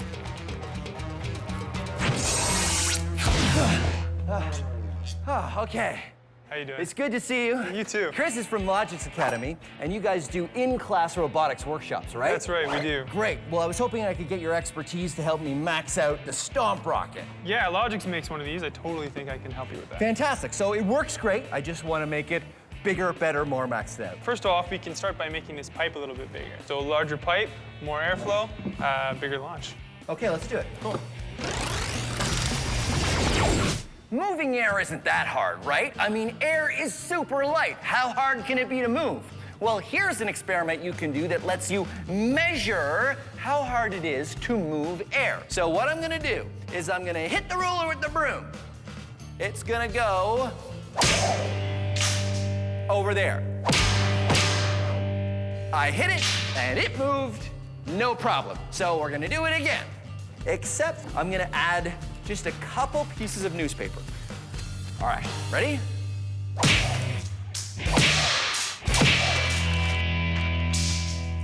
Aha, the ruler broke, because this time I wasn't just moving the ruler, I wasn't just moving the ruler and the newspaper, I had to move the ruler, the newspaper, and all of the air that was on top of the newspaper. And that resistance was enough to break the ruler.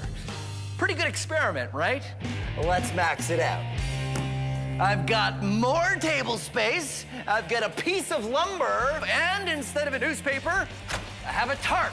Now the tarp is very light. It is not the weight of the tarp that is going to be the difference. It is how much air I need to move when I hit this piece of lumber.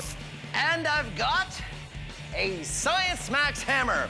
So first of all, you're not gonna try this at home, right? Deal? Okay, deal. No trying this at home. Okay, here we go. Moving air, test 2.0. It broke, and it didn't even move. Did you see that? I wonder if we can max this out even more. 2x4, which is much bigger than the piece of wood we used last time, and a sledgehammer. Here we go, moving air experiment 3.0.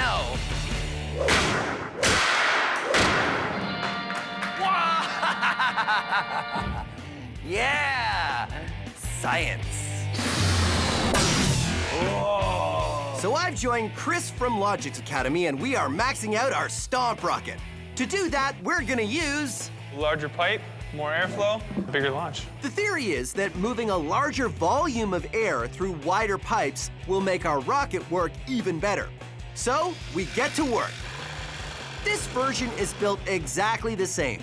We cut and attach the pipes, a long piece, an elbow, and a short piece, then secure them all down. We attach the plastic water bottle and tape it so it's airtight, and then the only thing to do is make a new rocket that fits over the larger pipe. Ready to try it? I'm ready to try it. All right, let's do it. Let's go. 1, 2, 3, go!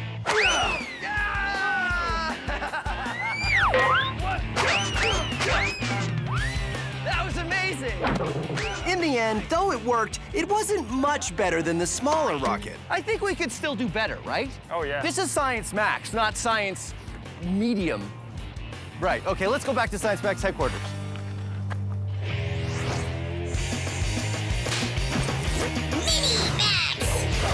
Vacuum sealing.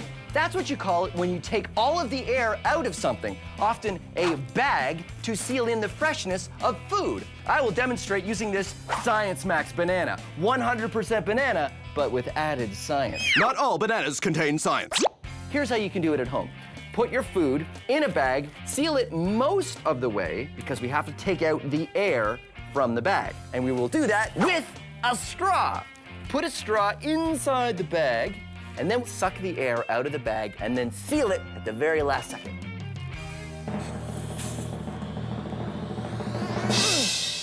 There, a vacuum sealed banana. Now I know it's kind of hard to see that it's been vacuum sealed because bananas don't really crush much when you take the air out. So I like to use stuff that has a lot of air in it to begin with. In fact, there are special bags that are specifically for vacuum sealing that are supposed to store big and bulky items that have a lot of air in them, like this pillow. See this nozzle right here? It's designed to be used with a vacuum. Haha. So, what you do is you put the vacuum on this nozzle, open it up, and then you turn the vacuum on. Oh. The vacuum is sucking all the air out of the bag, just like we did with the banana. But because the pillow is full of air as well, it starts to shrink and shrink. Then you pull off the vacuum and you tie the seal off, and, all right. And ta-da! A vacuum sealed pillow. Okay, let's max it out. What could possibly be more maxed out than a vacuum sealed pillow? Vacuum sealed fill. Okay, I put plastic bags against the door and then sealed the edges with duct tape. And of course, I didn't put any plastic over my head because you never put your head in a plastic bag, right? Well, let's see if vacuum sealed fill, it works.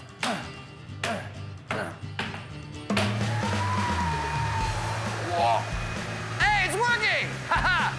The vacuum sucks all the air from the bag, which seals the bag and me in it to the wall. That means I should be able to knock this milk crate out from under me. Air pressure, or the lack of air pressure, is keeping me sealed to the door. I'm completely suspended! Uh-oh. I shouldn't have done that. No.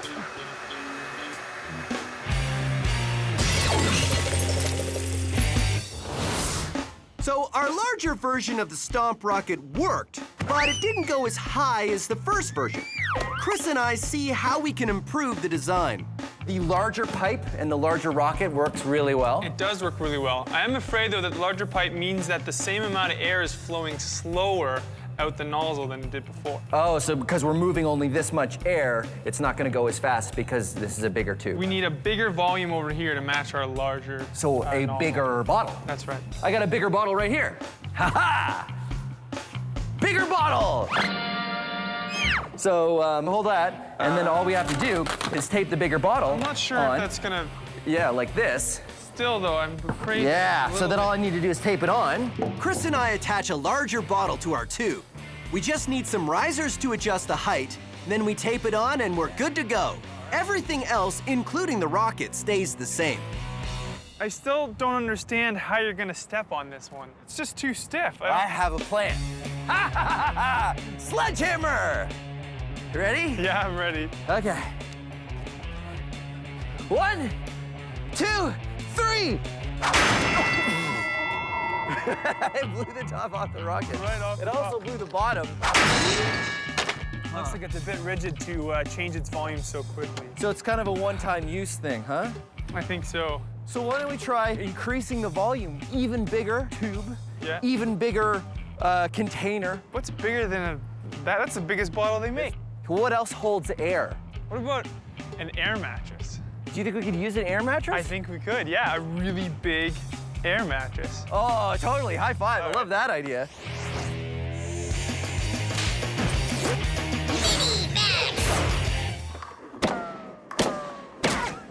Moving air is a lot of fun, especially if you use one of these, a vortex cannon. They're pretty impressive and they use some pretty amazing science. I'll show you how to build one. It's pretty simple. All you need is a plastic cup, you want a balloon, something round, an elastic, scissors or a craft knife, and a pen. Here's what you do. Take your balloon and cut it just where it gets wide. You take the mouth of the cup right there, and you have to stretch the balloon over the top. And then you want to put an elastic around it, keep it in place. And this now is a surface on the top, and that's what you're going to use to pull back and create your burst of air. But of course the air's not going to go anywhere until you make a hole in the bottom. So here's what you do. You take your round thing and draw a circle, and take your craft knife or scissors and an adult and get them to help you cut out a hole. And when you pull back on the balloon, a burst of air comes through the hole. But the air has an interesting shape. Now I know what you're thinking. You're thinking, Phil, air is invisible. You can't tell what shape it is. Well, I can show you. Come on. This is my maxed out vortex cannon. It's made out of a garbage can. I've got a hole in here, and this is a shower curtain with a ball that I can get a grip on and pull. And then it shoots forward like this. Now it makes a big puff of air, but again, the air is invisible, so we don't know what shape it is, but I can help with that because I've got this, a fog machine. I fill the inside of the garbage can so we can see what the air is doing when I fire the vortex cannon. Okay, come on over here. Ready? Whoa! Okay, ready? Check it out. The vortex cannon shapes the air into a ring, called a vortex. It makes a ring. Well, actually sort of a donut. Because of its shape, the air in a vortex can move much farther than air that doesn't have a shape.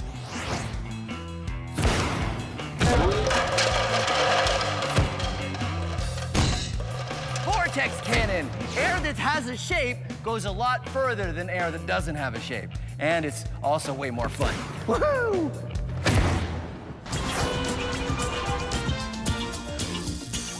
Little to the left.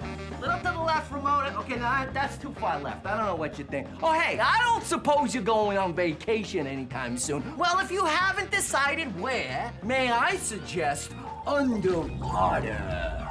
But don't forget to pack the most important thing when you go. Hat? Nah. Ukulele? Nah, forget about it. Rubber chicken? No. Sunscreen? Forget about it. Teddy?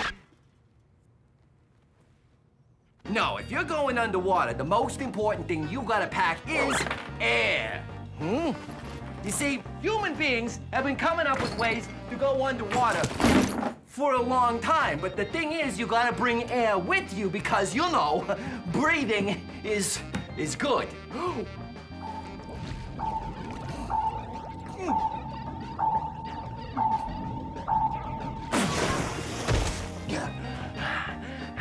Check this out. It's a diving bell. One of the first ways humans used to be able to take air with them when they went underwater. You see, it's a big, heavy bell, and it's lowered from a ship above on a rope. And when it gets lowered into the water, it traps a bubble of air underneath. So you can swim around underwater, but then when you need to breathe again, you don't have to go all the way back up. You just pop under the bell and take another breath. Bells like this were actually much bigger when they used to use them for diving to hold more air. Huh? Ring-a-ding-ding. What do you think? You want this? No? It's okay. I got something else. Hold on. Check this out. It's an old-timey diving suit. Air is pumped in through these hoses here, which means the diver has a constant supply of air, which means he can stay underwater longer. What do you think? Yeah, no? Okay, hold on. I got something else. Yeah. This is it. The ultimate in bringing air with you. The scuba suit. This tank holds compressed air, which means it can carry a lot of air with you, which means you can stay underwater for longer. So I'll tell you what, I'll wrap up all three things. What do you say? Yeah? You'll take them? Okay, great. Let me just wrap them up for you. Come on, Teddy, let's go find the bag. So our large stomp rocket hasn't worked perfectly. A small bottle didn't move enough air, but our larger bottle was too rigid to stomp. And when I used a sledgehammer, it was so sudden the bottle broke and also blew apart the rocket.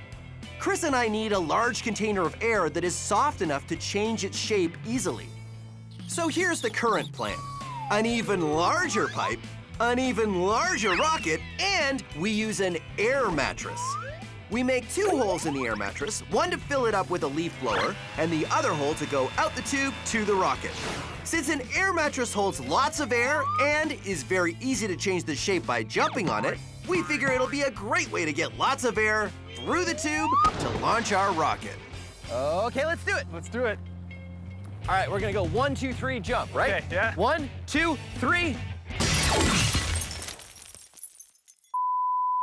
Being a chef is my absolute passion, and cooking up science recipes is my speciality.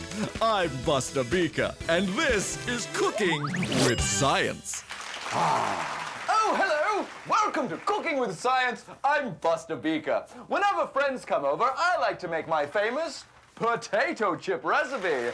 And look at this bag of potato chips. Quite large, there must be a lot of potato chips in here, right? Well, let's open it. What? This potato chip bag is mostly air. Why do potato chip bags have so much air? Well, to tell you the answer to that, I have to tell you the story of 2 bags of potato chips. Here they are. This one full of air, and this bag of potato chips, there's not much air in it at all. Why don't they make them like this? Well, let's find out. First thing that happens is the potato chip bags come off the conveyor belt at the potato chip factory where they get packed into a crate. Here's a crate here. So let's really stuff them in. And then the crate gets boxed up and shipped off to the store. Oh, it's a bumpy ride to the store today. Now we're at the store, and then you come along. Bags of potato chips. What else should I buy today? Oh, I know. How about a cantaloupe? Very nice. Some apples, yes? And take it home, walk along, and you get to the kitchen, you have a choice. This bag of potato chips, where all the potato chips are light and fluffy, or this bag of potato chips, which is not exciting at all. And that's why potato chip bags have so much air, to protect the potato chips from getting crushed. Speaking of potato chips, time to get back to my recipe. What is it? It's potato chip soup. Well, I'm Buster Beaker, and thanks for joining me on Cooking with Science. Perhaps a little bit more cooking. Okay, so where were we? Oh, right, our maxed out rocket. A much larger pipe, a large air mattress, and the largest rocket yet. Let's see how it goes. 1, 2, 3, jump. 1, 2, 3. Whoa! Yeah! There he goes. All right, let's do it again. Okay. 1, 2, 3.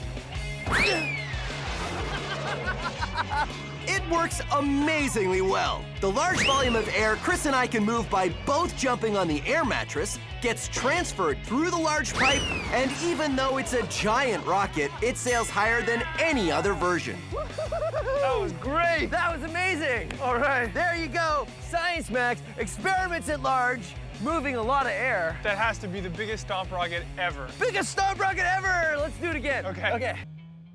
Greetings, Science Maximites. My name is Phil, and welcome to Science Max Experiments at Large. We're gonna be making one of the easiest and one of the hardest experiments to do.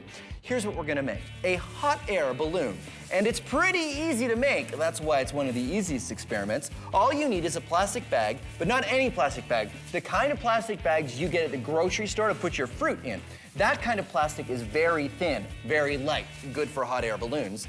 And you just want to put 2 paper clips on the bottom of the bag to hold the bottom down. Now here's the other thing you need. You need an adult and a hairdryer. Turn the hairdryer on. Put the heat on the highest setting and the fan on the lowest setting. The air inside the bag is getting hotter, which means the molecules are moving faster and they're getting further apart, which means there's going to be less of them in the same space. Less molecules means less weight, and that means it's going to be lighter. The bigger the difference in temperature between the air inside the bag and the air outside the bag, the better it's going to work. So I recommend doing this outside, actually, on a cold day. When it's been long enough, turn the hairdryer off and it will float. Haha. Now it won't float very long because the air inside the bag will quickly return to its original temperature and it will no longer be any lighter than the air outside the bag. But it's definitely fun to fly for a while it lasts. So that's what we're gonna do today on Science Max Experiments at Large. We're gonna max out the hot air balloon and make a giant hot air balloon.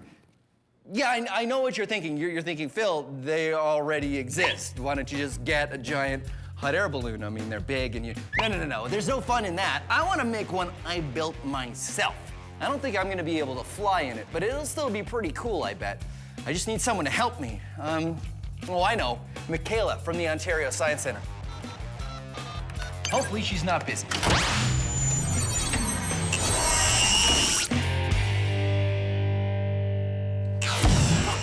Oh, hey, Phil. How's it going? Hey, Michaela, how are you? Good, how are you? Good. I was wondering if I could get your help with an experiment. Do you have some time? Yeah, I'd love to help out. Awesome. Sure. Okay, let's go back to Science Max headquarters and I'll show you what we're gonna do. Okay, Nice. so ready? Here we go. Oh, no, still here. Still here. Why are we still here? That's weird. Okay, I know. No? Why is the code not working? I think that's the Science Center code. Try the Oh, it's the lab code. Right.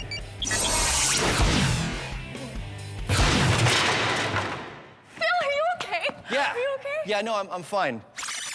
So, Michaela, I'm glad you're here because today I want to max this out. This is my hot air balloon. It was better before, I smushed it in my pocket, but what I did is I used a hairdryer and then I put it in and I heated the air and then it rises up. So in order to max it out, pretty simple. I just get larger bags, right? And then I thought we could cut them and tape them together to make a much larger balloon. It's a good idea, but you know, if we're making a hot air balloon, we need to make sure our materials are really light. The duct tape seems a little heavy. Even this bag seems a little heavy to me. In terms of, oh, you mean terms of the weight. kind of plastic it is? Yeah, Might be a little bit. it seems really thick, this one. Well, do you know for sure? I've never tried it before. All right, well, that's science. We should try it and see what happens. Let's try it. Okay, so I'll cut along the side of the bag.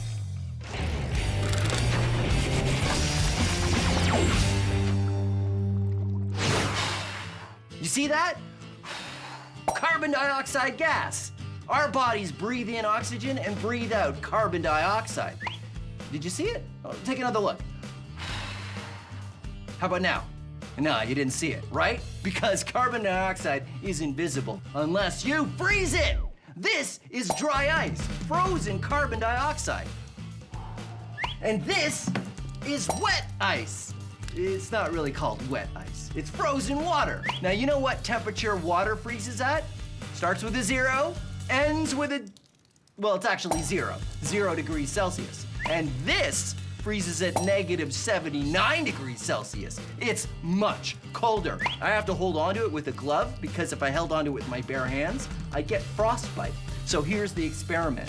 If I pour some liquid water on the dry ice, will it freeze again? Let's find out.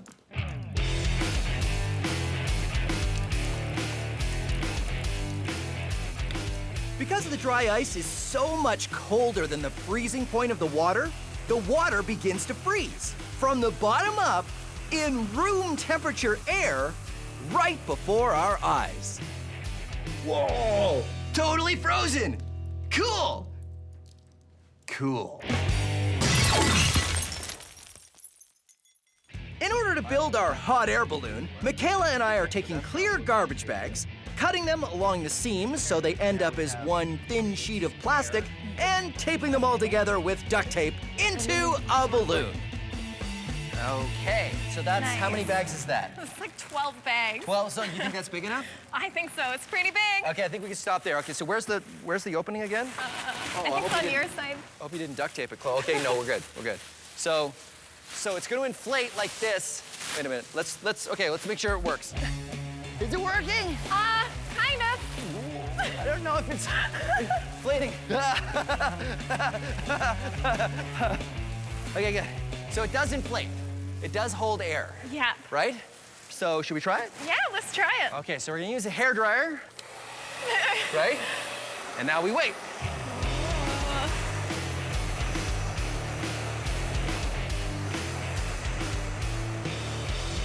It's working. Kind Right? of. Oh yeah. Woohoo. Okay, it's almost inflated. All right. Okay, what do you think? Yeah, let's try it. Okay, on the count of 3, we'll throw it, okay? Okay. All right. 1, 2, 3.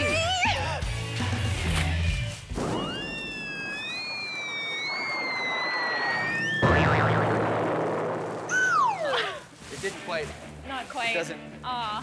doesn't quite float, It's huh? still too heavy, Phil. I think we got a couple problems here. The duct tape is really heavy. Yep. Also, these bags themselves are really heavy. Okay, well, if we want to fix the duct tape problem, we could use lighter tape. Like, what if, we use invisible tape, or as I like to call it, science tape. Science tape. Which would be lighter than duct tape. That's a good plan. But what do we do about the bags? Have you ever seen those, you know, those dry cleaning bags? Oh, wait, I've got one. I've got one here. Cool. Perfect. Aha! Yeah, Because, perfect. you know, when I get my lab coats dry cleaned, so let me see here. Oh yeah, this is much lighter. This is kind of the same material as the grocery store fruit bags, right? I have a better feeling about this one. So lighter tape, lighter bag means a much lighter balloon. Okay, well, let's try it. First, I should probably take my lab coat out.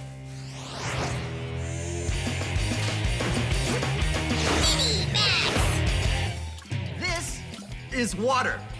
Now, it's ice water. Science! Okay, no, that's not the science part. Here's something you can do at home. Get some ice water and a way to time yourself and stick your hand in the ice water. It's a little hard to stick your hand in ice water for a long period of time because after a while, it starts to hurt. But don't worry, the pain that you're feeling isn't actually because you're damaging anything. It's just your body's way to tell you that you need to take your hand out of the cold water. Yeah, you usually can't do it for very long. But some animals, like seals and whales, they live in ice water all the time. They live in the Arctic, so how do they do it? One word, blubber. Blubber is a layer of fat that protects you from the cold, or protects a seal and a whale. We don't have blubber, but we are today gonna have some blubber, because we're gonna make a blubber glove. Blubber glove, I love saying that. Here's how we do it. First, we want blubber. Okay, this isn't blubber, this is lard, which is actually animal fat. You can use lard, you can use margarine or butter or shortening, anything with a lot of fat in it. And remember, this is messy, so definitely get an adult to help you. So we've got our lard, and we need a bag. So what you're gonna do is you're gonna take a scoopful of lard, like this, and you're gonna put it in the bag like so. Like that. There we go. And then you're gonna start smoothing out the blubber or the lard like this. Because what you wanna do is have a nice thin layer all the way around. See? Starting to work? Yeah. Then seal the bag and tape the edges. Huh? A square of blubber. Then do it again. Here, I have 2 bags of blubber, and I've taped all the way around the outside. So I have, a blubber glove. Check it out. So, let's try it out. I stick the blubber glove in the ice water. It's completely working. It is not even cold. The blubber is completely protecting my hand from the ice water. I'm not even remotely cold at all. That is very fun. So, try it yourself. A blubber glove. Now, how do we max out a blubber glove? Watch. Water, ice water. I know for a fact that I wouldn't last more than 10 seconds in here without my blubber suit. I'm gonna make an entire outfit of blubber. I've got them in large plastic bags, and I'm going to get completely suited up in blubber with the help of Trevor and Stephanie. Okay, guys, suit me up. It's very heavy. Let's just go like this. Oh, okay. Time to cut back on the cookies. All right, let's do it. All right. Blubber suit, go! I can't. Okay. Oh, here we go. Good. Okay, so far. Oh. The legs are warm. And, oh, blubber suit! Ha ha ha! I am a seal! Actually, here I am in the ice, and I don't feel too bad. Blubber suit works! Ah, blubber suit's refreshing, actually. You just sit back and chill out. Well, there you go. Blubber suit success. Seals and whales are able to stay in ice water for their whole lives because they have protective layers of blubber, just like I do. Okay, so now, all I have to do is get out.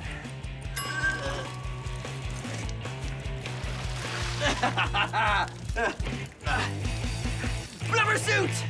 Oh no! My blubber is leaking. Ah, I've sprung a leak. My blubber. Oh, my precious blubber. No, what a world.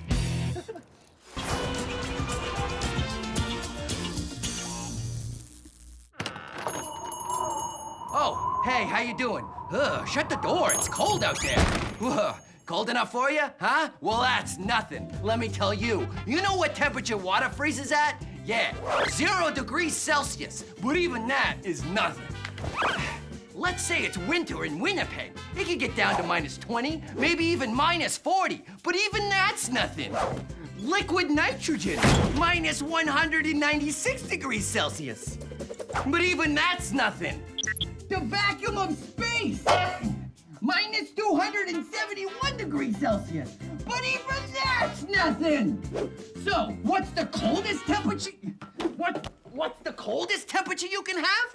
It's called absolute zero, -273.15 degrees Celsius. At that temperature, all the little wiggling that particles do comes to a stop.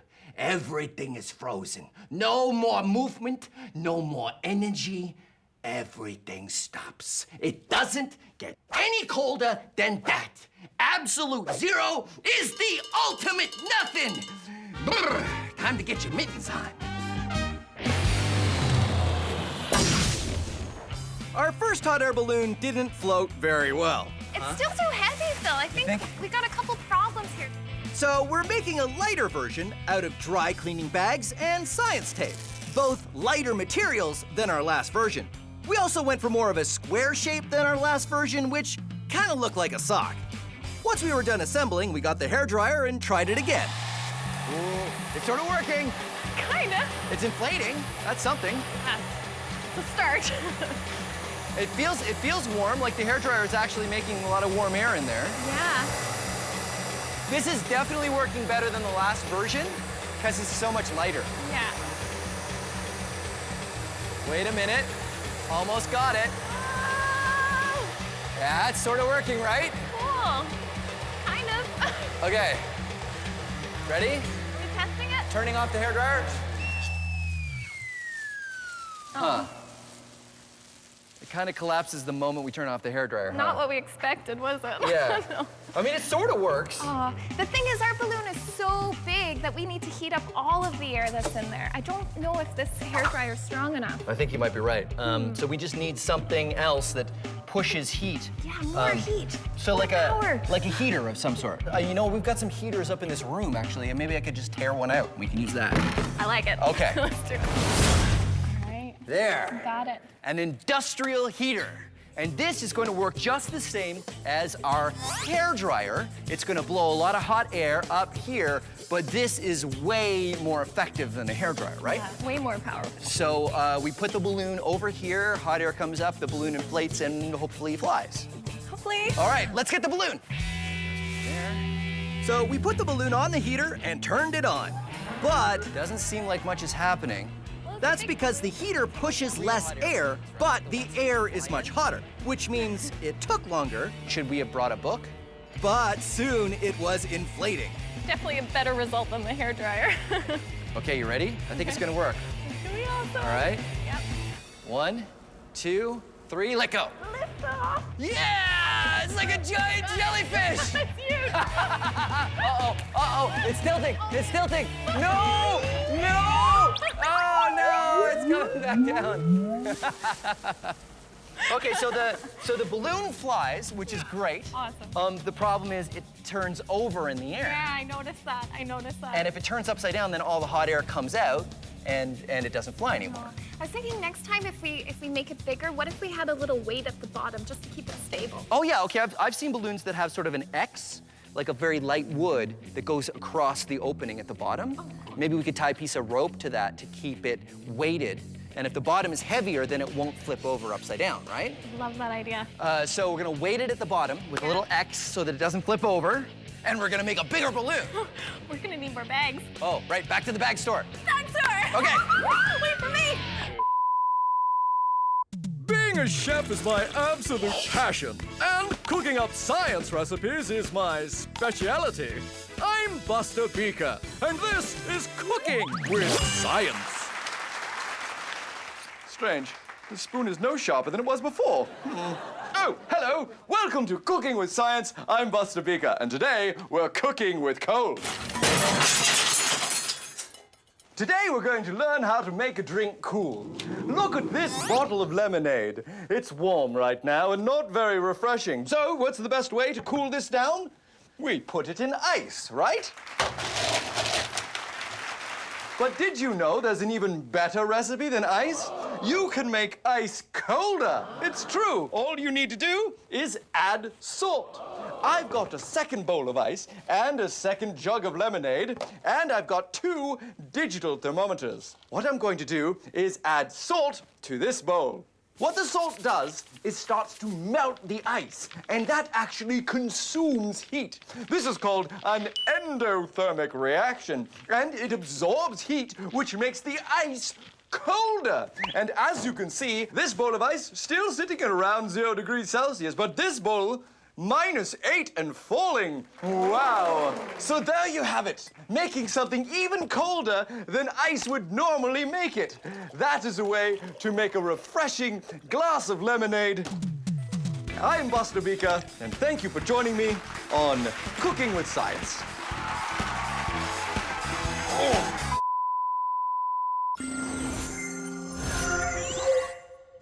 With our new heater and lighter materials, our hot air balloon was floating free. That is, until it tipped over. When that happens, all the hot air inside escapes. But Michaela and I have a solution. So we decided to build an even bigger hot air balloon and add a way to keep it upright. So the process, aside from that, is pretty much the same. We put the end over top of our industrial heater, and I will plug it in. Get that hairdryer again for good measure. It's working, it's inflating, but we gotta keep fluffing it up, otherwise it just sort of sags. But you can see the top of the balloon is definitely working. It's a lot bigger than the last one, though. Do you think we made it too big, Michaela? It's really big. I think it's working. It's definitely working. Uh-oh, pull your side. Oh, man. Oh, it's totally working. I'm so surprised that this works so well. So the stick is gonna keep it balanced so the bottom faces down, but Michaela's gonna tie a string to the stick so that when it goes up, we can keep it centered. Okay, this looks good. You wanna let it go? Yeah, are we ready? Okay. Okay, 3, 2, 1. Whoa! Yeah! So let's recap. The hotter air inside the balloon is less dense than the colder air on the outside. And because we were able to get the air hot enough and the balloon light enough, it floats. Science Max, experiments at large. Hot air balloon. Thank you, Michaela. Awesome. That was so cool. Wait a minute, who has the string? Oh, no. Oh no, oh no, oh no! Hey, welcome to Science Max Experiments at Large. I'm Phil McCordick, and hold on a second, I'm just gonna change. Okay, that's better. Now, where were we? Oh, right. Let's go make a boat. So you know that some things float and some things sink, like rocks, or wood, or full water bottles and empty water bottles, or carrots, foam, waffles, screwdriver, playing cards, plasticine, tinfoil, potato, my watch. Wait, that wasn't supposed to go in there. So how do you make a boat? You make it out of something that floats, right? Well, most boats are actually made out of metal.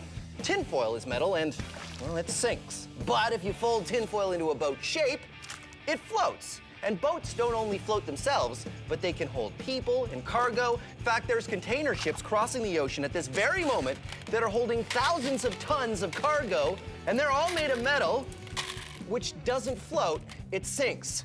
So how do boats do it? Are they magic?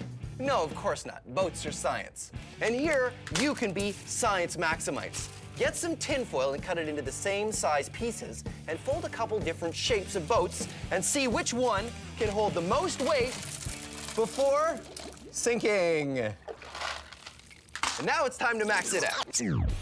But before we do, here's how you can fold your own tinfoil boat in less than 15 seconds. First, take a square piece of tinfoil, then fold it in half.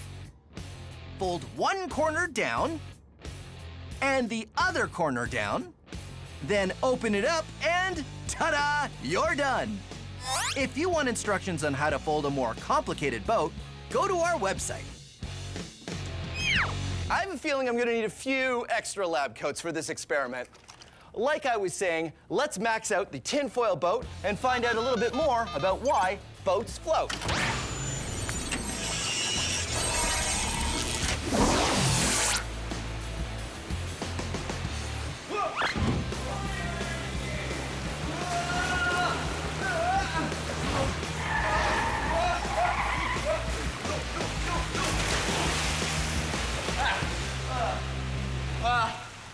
Okay, well, I'm here at an indoor pool, which is not, I wasn't expecting to be in the pool just yet, but this is where we're gonna build our giant tinfoil boat, so why not? Who's Nia? Phil, you're wet. I thought I was gonna come in over there, but I came in on the water sled. I think I had the coordinates wrong. Anyway, this is Husnia, and she's from Let's Talk Science, which is all about science education, right? Yes. Just like us. So you're gonna help me max out the tinfoil boat. I think I dropped it in the water. Hold on. Whoa! Oh, here. Where? Here it is. The tinfoil boat. The tinfoil boat.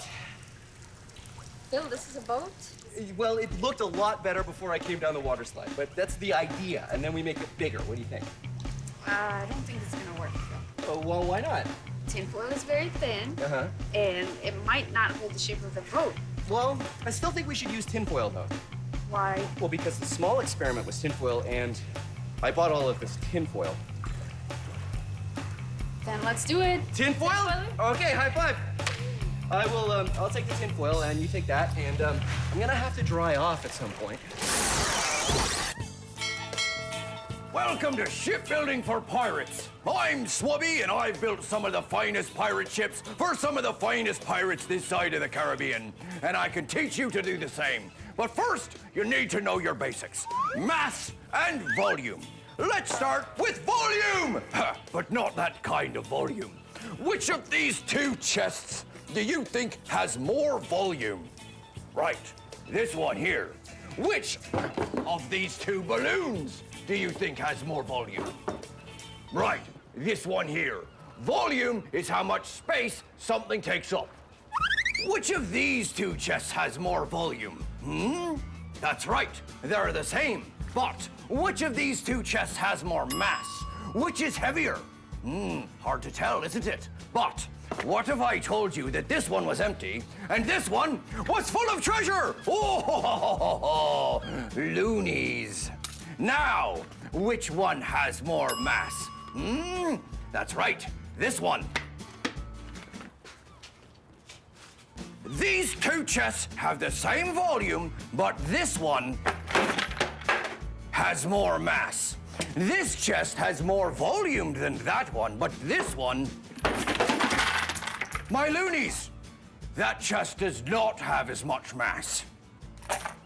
Volume is how much space something takes up, and mass is how heavy something is. And when you look at them both together, you're looking at density. Join us next time on Shipbuilding for Pirates, and then we'll look at how volume, mass, and density work together to make something float. Oh, my precious, precious loonies. Are you all right, my pretties?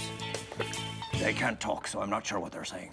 So, Husni and I get to work constructing a large tinfoil boat. Our first design is just sort of a square, folded together out of a very large sheet of tinfoil. Simple, but can I ride in it? There we go. A giant tinfoil boat, just my size. Woo-hoo-hoo-hoo. I don't know if it's gonna work. It's too thin. You think it's too thin? I feel like yes. Well, what should we do? Do you want to test it? Let's test it. Okay, good idea. So here's the most important question. Do you want to test it or should I test it? No, you test it. All right, here we go. Putting it in. First test, does it float on its own? Yeah! Floats on its own, no problem. If I just get in very carefully, then it will work fine. See, if I'm careful about how I get in, no, it's fine. See, if I just get in like that. Oh my! Bill, are you okay? Wait a minute. It's sort of, no, that's just air. You know what went wrong? It wasn't boat-shaped. I think if we make it look more like a canoe, because canoes float, if we make it look like a canoe, it'll work great. No, Phil. We need some support. If we add a couple of structures in between, then we add support to it. I'll tell you what, let's make a boat like I want to make and a boat like you want to make, and we'll see whose is the best. That's a good idea. Okay, let's do that. All right, let's do it. Welcome back to Shipbuilding for Pirates. I'm Swabby, and now we know what volume means, what mass means, and that together it can tell you something's density. Now let's find out why things float. Let's say we're out to sea and my treasure chest gets swept overboard. Oh no! But it's all right. It floats because it pushes enough water out of the way, displaces it to carry its mass. But what if my treasure chest had more treasure in it? Well, we're giving it more mass, but not more volume. Too much mass and not enough volume, and it will sink. Oh no, my loonies! You need more volume if you want to float more mass. And that is why things float. I'm Swabby, and thanks for joining me on Shipbuilding for Pirates. So, the first version of the tinfoil boat didn't work out too well. Like that. But my idea is to build a tinfoil boat more like a canoe to see if a different shape makes any difference. Tinfoil canoe! Very Canadian. Very Canadian. The canoe part, anyway. I don't know about the tinfoil part. So, Husni and I had a bit of a disagreement of why the last boat didn't work. I thought it was because it wasn't shaped enough like a boat, so this one looks like a canoe. What I thought is that it requires some structure. Structure so that it wouldn't fold together. That's right. And we'll see how it goes. All right. All right, here we go.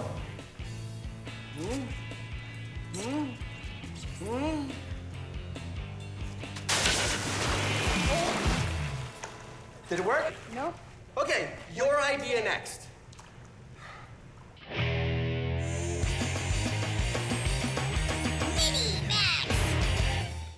Did you know it's easier to float in salt water, like in the ocean, than it is in fresh water, like a lake or a pool?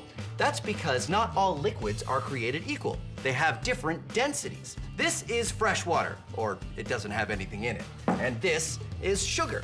If I was to put 1 scoop of sugar in this water and stir it around until it dissolves, now this liquid is more dense than before I put the sugar in. Here's an experiment you can do at home using liquid density. This glass just has regular water with yellow food coloring in it. This glass, green food coloring and half a cup of sugar in it. This one has a full cup of sugar in it, and this one has 2 cups of sugar in it. Now, when you do this at home, you'll definitely want an adult to help you because you have to heat the water if you want to dissolve that much sugar in 1 glass of water. I'm gonna put them all in 1 container. You can do this at home, and when you do, I suggest you use a very small container because you have to be very careful when you put the layers in. You can use a turkey baster or a straw. When you put your finger on top, the air pressure will hold the liquid in and you can just drop it in. But these kind of take some time, so I'm going to use the syringe of science. I'm gonna use the most dense liquid first because that's the one that's gonna want to be on the bottom. I carefully put it on the bottom of the container. The next layer, be very careful, and you'll see that the red and the blue aren't mixing because they have different densities. The blue is heavier than the red. We'll add the green, and you can see even when it drips into the red, it comes back up to the top because the green liquid isn't as dense as the red liquid, and the denser liquids push the lighter liquid up. And now we're gonna add the yellow, which of course has no sugar in it at all. And there you go. All the layers stay separate. If you put it on a light, you can really see it. Liquid densities. Now, let's max it out. Ta-da! The longest length of liquid layers. 12 liquids all organized by density. Starting from the bottom, we have honey, corn syrup, chocolate syrup, maple syrup, dish soap, whole milk, water, dyed blue, vegetable oil, extra virgin olive oil, rubbing alcohol, baby oil, and lamp oil. Liquid density. I really want to mix it up, but it took me a long time to make this, so I'm not going to. Our first 2 attempts at a tinfoil boat haven't gone so well. Husnia's idea is to make a tinfoil boat and add some more structure, because the tinfoil just wants to collapse when I get in it. So we start with a large piece of cardboard on the bottom, then we wrap the tinfoil around it and shape it into a boat. After that, we add some supports across the top to stop it from folding in when we add my weight to it. This boat feels a lot stronger than the one I was just in. I told you. So how does all of this work? So we got some support using broomsticks and then some cardboard paper. And then underneath we have cardboard. And so how will all of this help the boat not sink with me in it? Right. The broomsticks will prevent it from folding this way and you won't sink. Good. The cardboard will prevent it from folding this way and you won't sink again. Not sinking is my favorite thing to do in the tinfoil boat. All right, so let's try it. Let's do now, it. Are you gonna get in this one? I'll tell you what, Phil. If you get in and you don't sink, I'll go after you. Deal. All right. All right, here we go.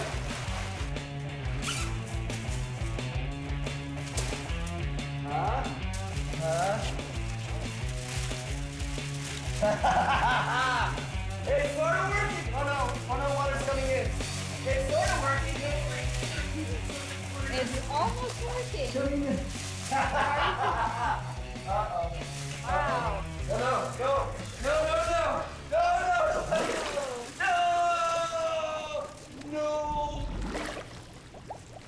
Hold on. 1, 2, 3, go. Another thing I learned is that a very light tinfoil boat can be very heavy when it's full of water. I don't know if fixing it is in the cards. I think we're gonna have to build another boat. So what do you think we should do? Let's add more structure. More structure? Oh, yeah. What if we add like a metal rod around the outside and maybe some more metal rods and ribs?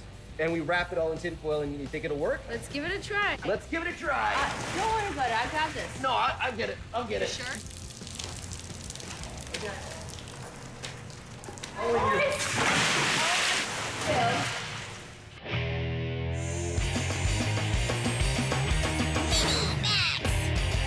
Who wants to do an experiment with diapers? Oh!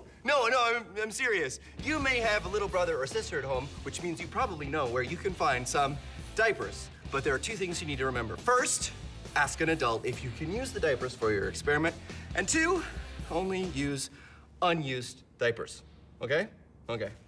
So, you take the diaper, and if you cut it, be very careful, maybe get an adult to help you, over some black construction paper, like I have here, and you shake the diaper over the construction paper, you'll see that there's a little powder that comes out. And this is the secret ingredient. This is super absorbent gel. And what it does is it soaks up all the liquid, and diapers are full of them. And you carefully pour it into a plastic cup, like that.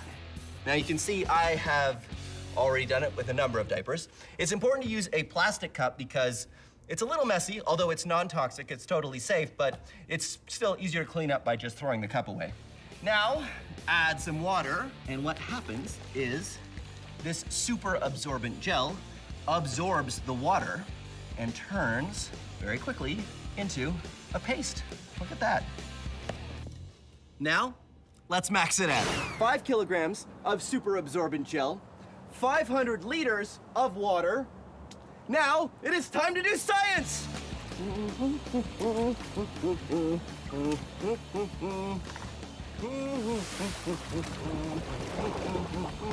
And I have my own stir stick.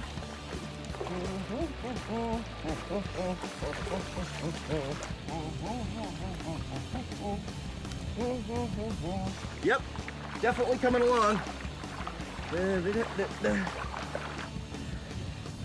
I'm not exactly sure if we're getting anything on this camera, but I want to make sure it's recording. Yep, it's recording. There we go.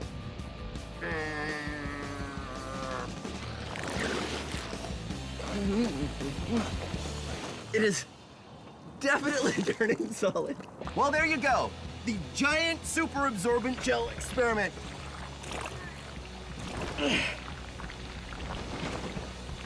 Corey, Trevor, I need some help getting out.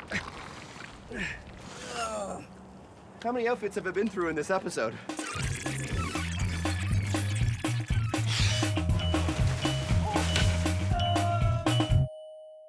How many outfits have I been through in this episode? Anybody have a towel?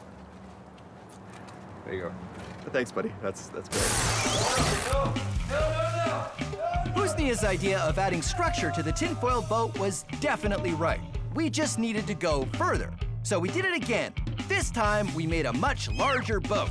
We started with a sheet of cardboard, then wrapped the tinfoil around and added some metal supports taped to the cardboard across the boat this way to make ribs, as well as some other supporting pieces in the front and the back. Then another metal rod all the way around the top, and finally, supports across the middle. All right, feel how strong it is. I'm really excited about this version of the tinfoil boat. What we did is we used thwarts, big hard pieces of wood that we did last time, but this time we have ribs. Ribs, right, which are made of a cardboard, a metal rod attached to it, and shaped, and we did a whole bunch of them that go the whole length of the boat. And then we used all of this bendable metal, and we have one that runs all the way around the gunnels, and a whole bunch that run down the inside, and we even used bike fenders at the front and the back of the boat to give it super rigidity so that it hopefully won't go like all the other boats have done so far. Are you ready, Husnia? let's do this. 1, 2, 3, lift. All right, I'm gonna get over.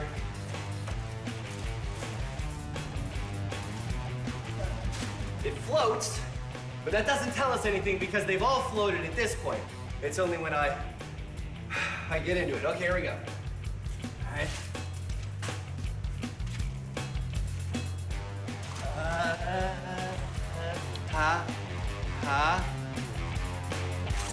Hey! Hey, it works! All right. Oh, it's working. Ha ha ha ha! Look at that! It works perfectly. The tinfoil boat experiment has been done. Science Max, experiments at large. What do you think, Husnia? The only reason I got into this boat because I knew it's gonna work. Really? Oh, yeah. So you knew you would never get wet? See, I don't think that's fair. I think it's time that you got wet. I think we should go. I think you and I should just get wet right now. Just need Someone help.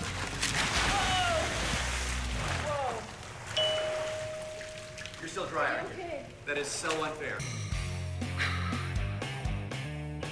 Phil to mission control. Come in, mission control. This is mission control, Phil. We read you loud and clear. I would. Oh. Greetings, science. Greetings, Science Maximites. Welcome to Science Max Experiments at Large. My name is Phil McCordick, and today we're going to be building an air-powered rocket. Too difficult, you say? Nonsense. It's easy. It's not like it's rocket science. Hey, it is rocket science. Cool! Here's what you need. You need a bottle and a cork. Make sure that the cork fits nicely into the bottle, and then you need an air pump, because you can't have an air-powered rocket without air. And on this air pump, you need a pin, the special kind that you use to inflate basketballs or volleyballs or stuff like that. Now, what you want to do is push the pin through the cork. You might want an adult's help for this. Push it through until it goes through on the other side, and then make sure you get a good seal with the bottle. Now you're ready to launch your rocket with air pressure. But first, let's do a few other things. Take your cork and put it in a tripod launcher. You can make this out of pencils or anything you want, as long as it stands up nice and solidly. And then, of course, you want to decorate your bottle so it looks like a rocket. This is my rocket. Pretty good, right? So stick the bottle on the cork like before, like that. And then you stick the pin in the bottom. And what we're gonna do is we're gonna inflate the bottle with air pressure, and then it's gonna launch. Okay, here we go. You know, rocketry really isn't something you should do indoors. Come on.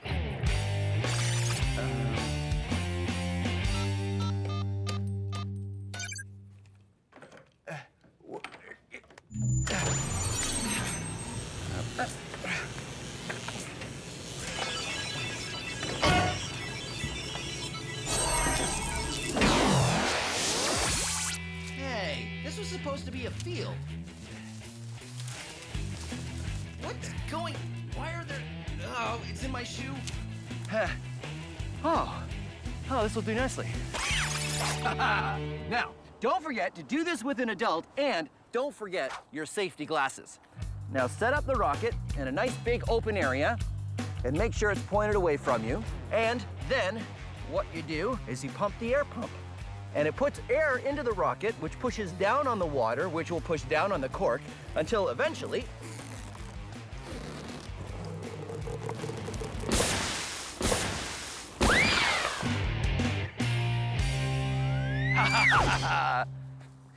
So, be Science Maximites and come up with your own rocket design. Try different amounts of water, different fins, even a different size bottle. Try it for yourself and see if you can get one that goes higher than mine just did.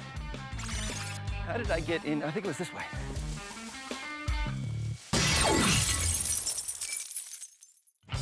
Do you want step-by-step directions on how to build your own air-powered rocket? Well, don't worry. Everything you need is on our website.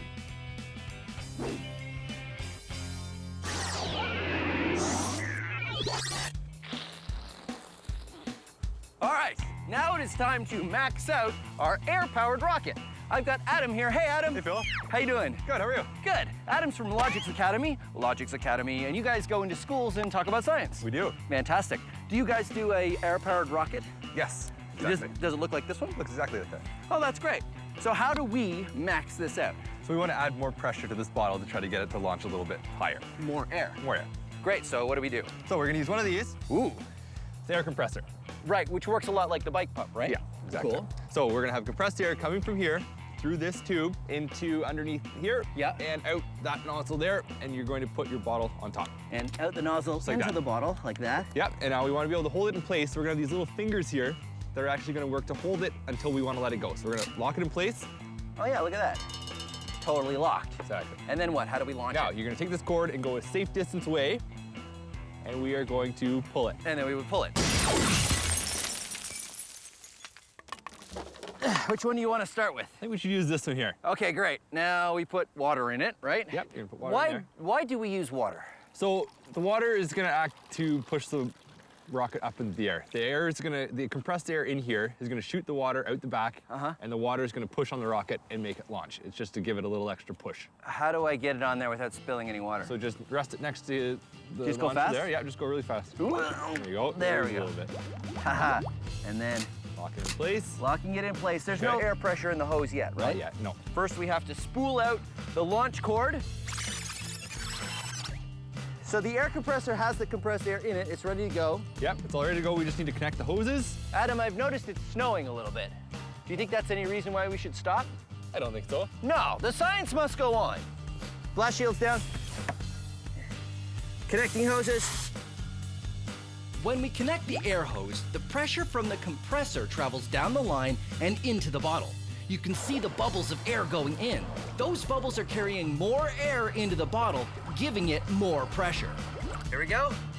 3, 2, 1.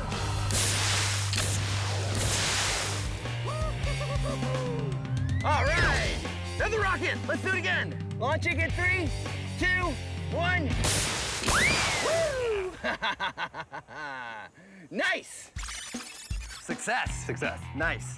So, small bottle, worked really well. How do we make it bigger? I know, bigger nose cone? I think a bigger bottle. Oh, bigger bottle, yeah, of course, that's easy. How about this empty water bottle that we have now? That might work, except that the top here is too big. I don't think it'll fit on our launcher. Oh yeah, so what should we use? A 2-liter pop bottle might work a bit better because it'll be about the same size. Oh, that's right, 2-liter pop bottles have the same opening as these small water bottles. Exactly. That's great. All right, let's make a couple rockets out of 2-liter pop bottles. Awesome.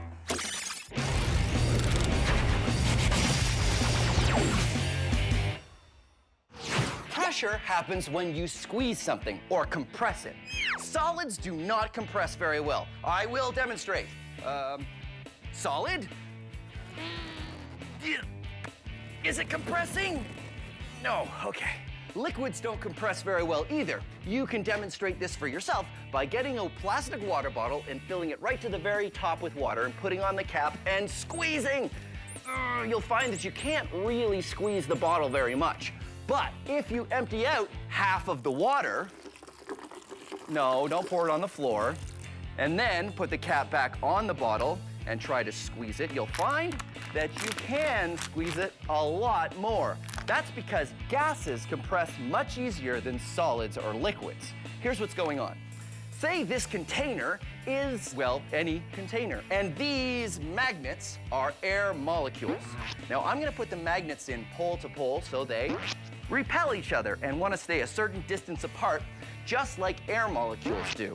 There we go, a container at normal gas pressure.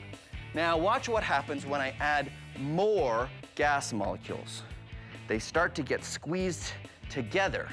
And if I add more, the amount of space that each one gets is less and less. Now this container is under a lot of pressure.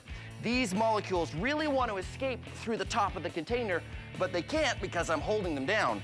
If I took something like this plunger and I pushed them down even more, now they're really under pressure. They want to get out, but they can't because I'm holding them in.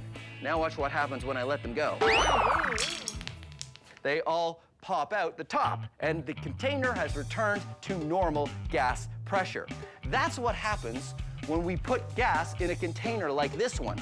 These containers that hold compressed gas are made out of solid steel because you need something really strong or it might explode if you put too much gas pressure in it. That's why these are only filled up by professionals who know exactly how much pressure it can take.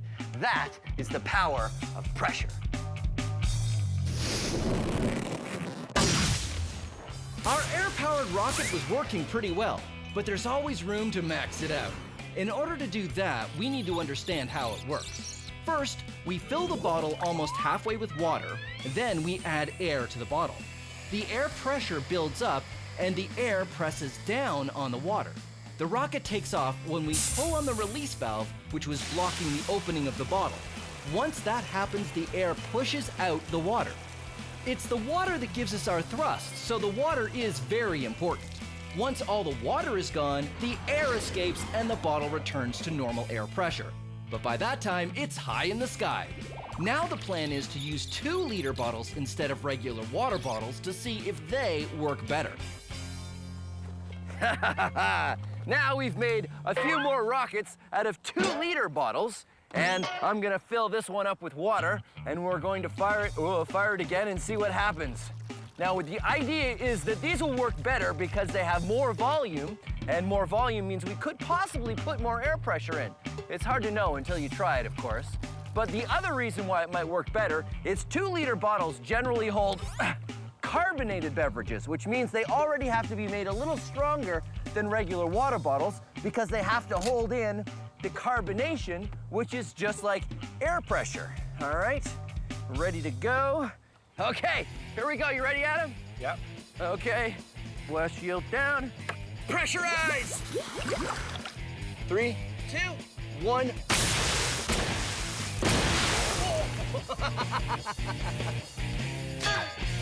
Let's do another one. And 3, 2, 1. Whoa! Wow! This is the superhero design rocket, which I'm very excited about. All right, Adam, it's going really well. But before we fire this next one, how can we make it bigger, better, and more awesome? You get more pressure. More pressure. How do we do that? Well, we're firing at about 90 PSI right now. PSI, pounds per square inch of pressure, right? Yeah. So we could increase it. We could increase it. So how, we're at 90 now, how high does the tank go? Go to about 120. 120 PSI. Let's see what happens. All right, let's do Okay, it. here we go. 90, 110, 120. Should we fire it? Let's fire it. Let's fire it. Here we go. 3, 2, 1.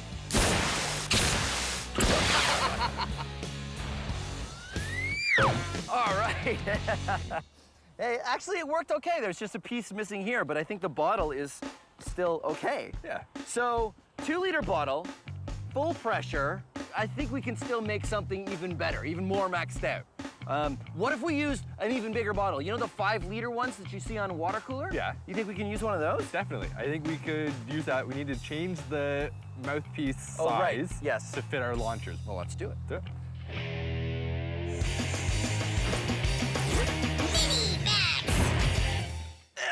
Help, I'm being crushed by all this pressure. A whole kilogram is being pushed down on every square centimeter of my body. 103 kilopascals. Actually, 1 kilogram for every square centimeter on your body is the exact kind of pressure that you and I are under at all times every day. We don't notice it because we're used to it, but it sounds like a lot, doesn't it? Well, it is.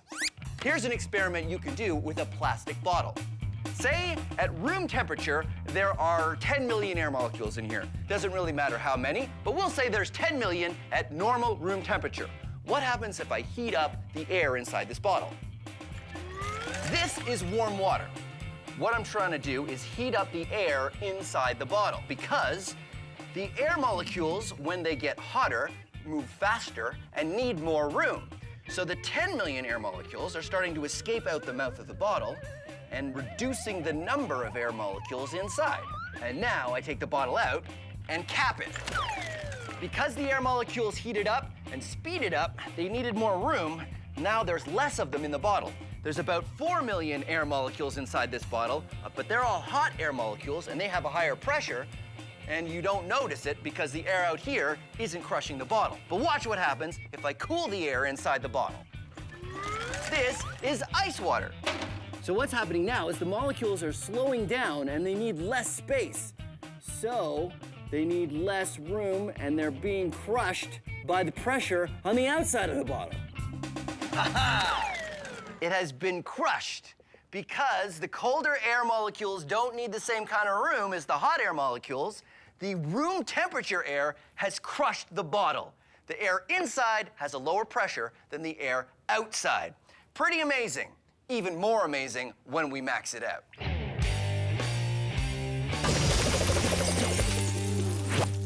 This is a steel drum. What we've done is we put some water in it and we're heating it up to boiling so there's nothing but hot air inside the drum. This is an airtight cap, which we use to seal the drum. And now we cool the drum off. Hey, Trevor, give me a hand. Ready? 1, 2, 3, you lift!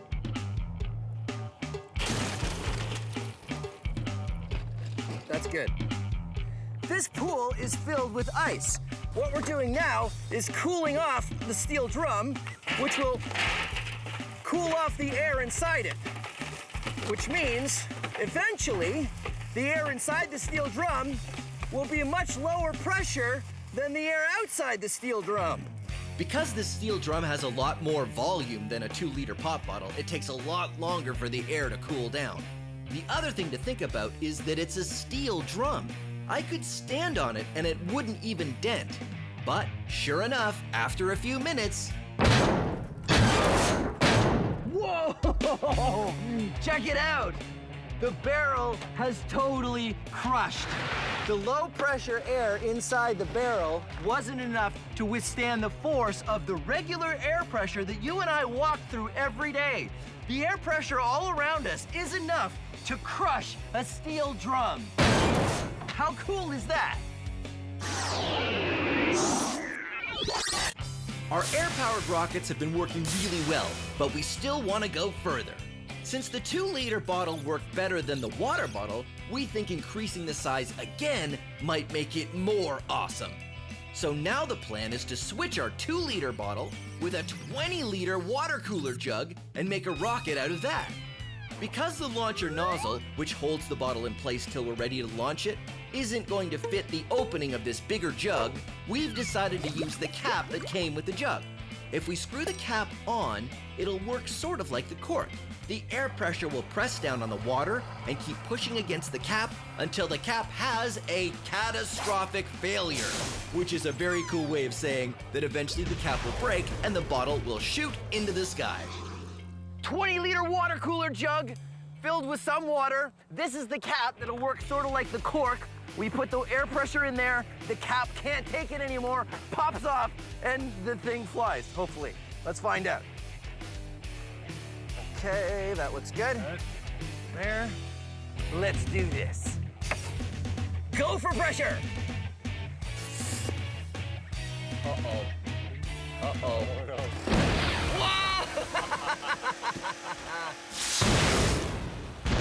Hilarious! That works pretty well. It sort of does that. I wonder if it's aerodynamic. No. No.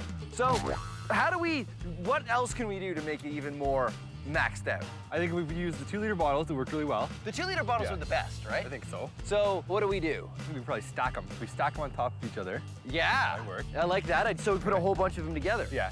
Tell you what, I'll do you one better. Why don't we use 3 stacks? Awesome. We'll use 3 stacks, 3 launchers, 3 times the thrust, and we'll make a giant rocket out of 2-liter bottle. Yeah, great idea. High fives.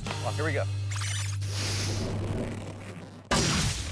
Gas molecules get further apart when you warm them up and closer together when you cool them down. So what happens if you keep cooling them down? Well, they turn into this. This is liquid nitrogen. Nitrogen makes up 78% of the air we breathe, but when you cool it down to minus 196 degrees Celsius, it turns into a liquid. It's boiling right now because at room temperature, nitrogen wants to be a gas. So the liquid nitrogen is turning into gaseous nitrogen, and all of the extra molecules are escaping through the top of the bottle. So what happens if I put a cap on the bottle? Right now, the liquid nitrogen is turning back into a gas, but because there's a cap on the bottle, the gas has nowhere to go. So the pressure is just gonna keep building and building until the plastic bottle can't contain it anymore, and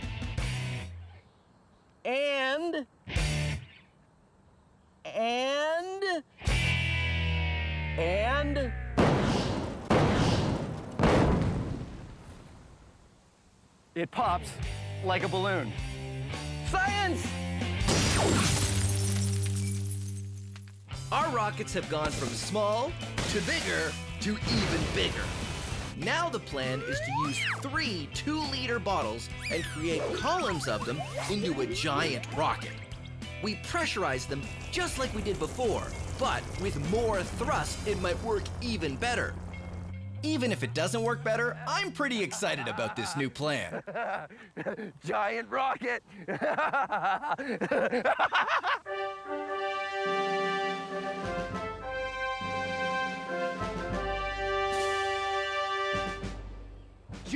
rocket.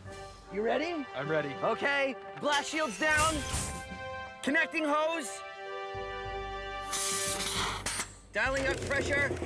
Pressure is rising. It's bubbling. Bubbling. 100 PSI. Okay, stand by to fire. 3, 2, 1. Whoa!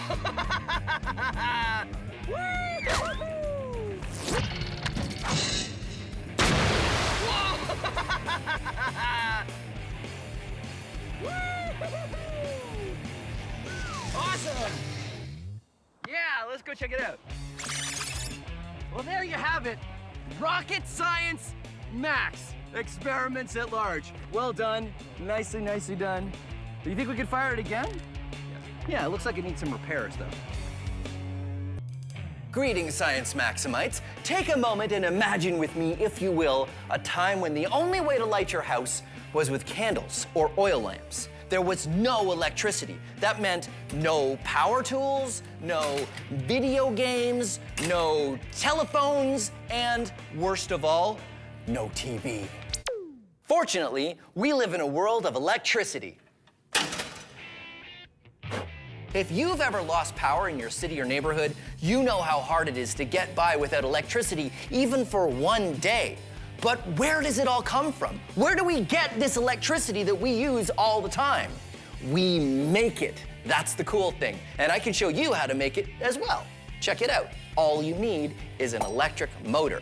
Electric motors are pretty simple. All you do is get a battery and you attach it to the electric motor, and that makes it work. There we go.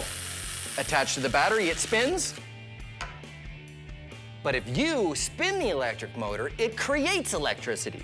And that's what we're gonna look at today, creating electricity. We're gonna build a wind turbine. But first, you need an electric motor. And you can probably get one from a broken toy. Just make sure that the toy is broken and that the broken part isn't the electric motor. Here's what you need: index cards or construction paper, scissors, push pins, science tape. It's the same as invisible tape, except I use this one for science. A cork, chopsticks, craft sticks, and modeling clay. And remember, all the steps for this experiment are on our website. To begin, cut the index cards into strips and tape down a push pin so it sticks out.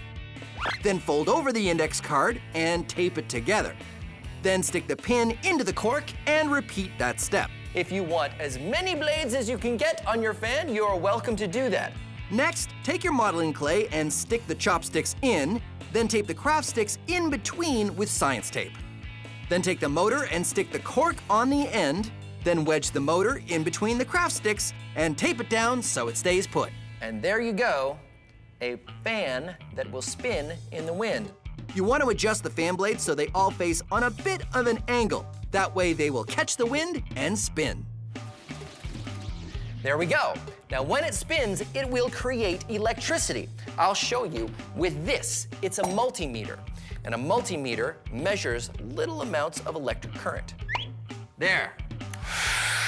The hairdryer makes wind, spinning the fan blades, and we are creating electricity. Now, pretty much all electricity that you make comes down to turning a generator. A small motor like this isn't gonna produce a lot of electricity, barely enough to power one tiny little LED, but it's a start.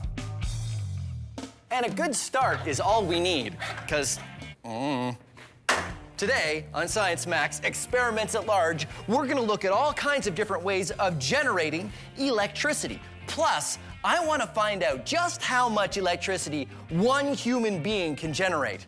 Although one human being is gonna be kinda lonely, I'm gonna need an expert. Oh, I know, Anthony from the Ontario Science Centre. He can help. I wonder if he's busy. Well, come on.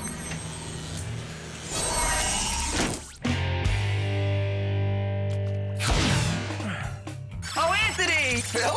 So I was wondering if you could help me with an experiment. I want to generate as much electricity with human power. What do you think? I think that sounds awesome. Okay, great. Let's go back to Science Max headquarters. Is that the portal? Yeah. Don't worry, all the kinks are worked out.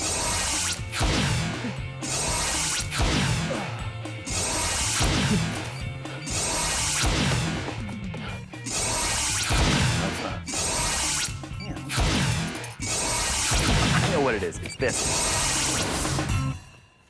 Where did you end up? I was in the vents. Oh, I ended up in the bathroom. All right, well, now that we're here. Okay, so this is what I started with. And this is just, you know, an electric motor, right? Right.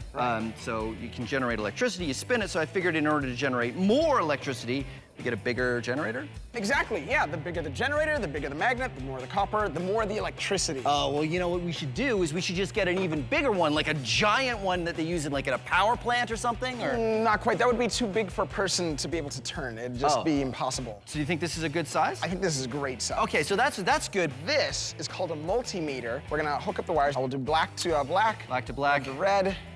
And as you turn our generator, we can see just how much electricity we're generating. Okay, so.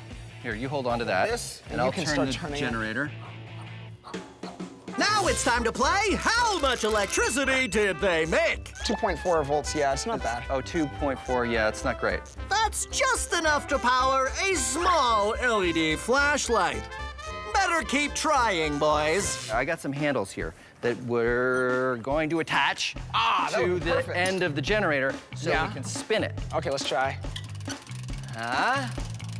No matter how fast I cranked the large handle, I couldn't make any more electricity than before. Okay, let's try something else. But it's a smaller handle. Perfect, okay, yeah. That's good? Yeah, well, maybe it'll let us get more spins in. Oh, yeah, because I don't have to make as big a circle. Exactly. Yeah, it's working already. We're up to like 3.5. Now, how much electricity is Phil making? 4.5. That's the same as 3 AA batteries. Maybe enough to power a toy car. Still a long way to go. Yeah, it's a lot higher with the faster spins. Oh, all right. You okay? I'm okay. Maybe we could use like some gears or something like that. Oh, yes, you know, that's a good idea because this circle that I'm making here, I can only go so fast. So maybe with gears, you can do 1 circle here equals like 10 circles on the other gear. Exactly. Yeah. Okay, so kind of like the gears on like a bike. Yeah, the gears on a bike or something like that.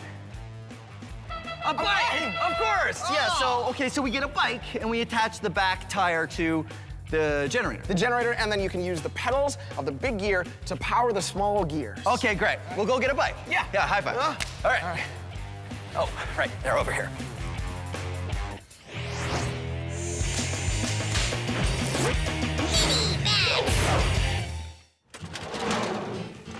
This is a generator. It generates electricity when you spin it. But how does it work? What wizardry is inside? Well, actually, generating an electric current is fairly simple. All you need is 2 things. First, you need a conductor, like this coil of copper wire, and you need a magnet. Now, this is a galvanometer. It measures small amounts of electric current, and I have my copper wire attached to it. Watch as I put the magnet inside the copper. I get a little bit of an electric current, and then I take it out. It goes in the other direction. A little bit going this way, and then I take it out, a little bit going that way. Positive, negative, positive, negative. This kind of current that goes back and forth is called alternating current, or AC. It's the same kind of electricity you have in your house. But here's the cool thing. Watch this. I put the magnet in and I leave it. It goes back to 0. You only get electricity when you move the magnet. All right, so let's create our generator. Instead of starting with a copper coil like this, what if we just had the magnet and we have it staying still, like that, and we move the conductor past it like spinning? It's good, but not great, because we're only getting a little bit of electricity as it passes. So let's make it more efficient. Let's put in some more magnets. 1 on either side and 1 on the top. And now when we spin it, it goes past all of these magnets, and every time we get a little bit of electric current. Well, this is how a generator works. If you take an electric motor or a generator apart, you can see there's a coil of copper wires on the shaft, and it spins around like this. And on the inside, there are magnets. So there you go. When you put it together and spin it, you get an electric current. Or if you put an electric current in it, it will spin, just like an electric motor. And that is how a generator works. Anthony and I are trying to create as much electricity as we can using just human power. But so far it hasn't been going so well. It all comes down to how fast we can spin the generator. Maybe we could use like some gears or something like that. In order to get it spinning really fast, we're gonna use a bike. It's just a matter of getting a bike, taking off the wheel, putting it on a stand. It is now a stationary bike. It'll be even more stationary once we screw it down. And attaching the generator. All right, the bike generator, bike-erator. What should we call this thing? Bike-nomator. Bike-nomator. I like it. So, okay, let's go over what we've got here. Okay, so we've got 2 gears. We've got a big one, we got a small one. We turn our pedals, and the big gear turns the small one. So this is the whole point of this build, is so that we can get 1 revolution here means a whole bunch is spinning. Exactly. The more we get here, the more our generator spins, and the more electricity we get. We get tons. Awesome. And obviously using bike, because you're using your legs. The strongest muscles in your body. Awesome. Okay, so now what's with this horn? That is a loud horn. I know, I tried to warn you. That is great, I love that. So Anthony and I hop on and give it a pedal. We pedal as hard as we can, and we produce a pretty good amount of electricity. How much electricity did they produce? We got up to maybe like 18 there. You did a pretty good job. That's enough for a power tool, like a drill. It's good, you know what? This works well, I think, for keeping a good number for a long period of time. Yeah. So we can get up to like 18, 20, but it doesn't, we can't really get any higher than that. Yeah, you know what we need is like one really hard pull, like all of a sudden. That way you can get like a spike. Yeah, you're right. So it's like instead of putting all that effort into it going for a long time, you put all the effort into one quick motion. Exactly. Yeah, good idea. So you wrap a rope around here and then you just pull it. Exactly. And that'd be a really fast motion. Spin it really quick and get a very high number. High spike, exactly. Okay. You know, we're gonna have to take the bike apart though. Okay, all right. Well, it's science. Okay, cool. So I'll just get. Oh, you know what? We actually don't have to take the whole bike apart. We just have to take the generator off. Oh, right. Okay. Cool. Hang on a sec. I got it. And maybe we should attach the horn to the next thing too. Turn it off! It's so loud!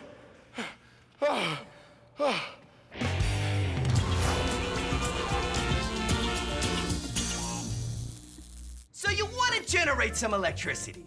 But what do you choose to generate that electricity? Hydro? Nuclear? Coal? Solar? Who knows? I do. I know. And soon, so will you. In order to generate electricity, you need to turn the generator. Turn the generator.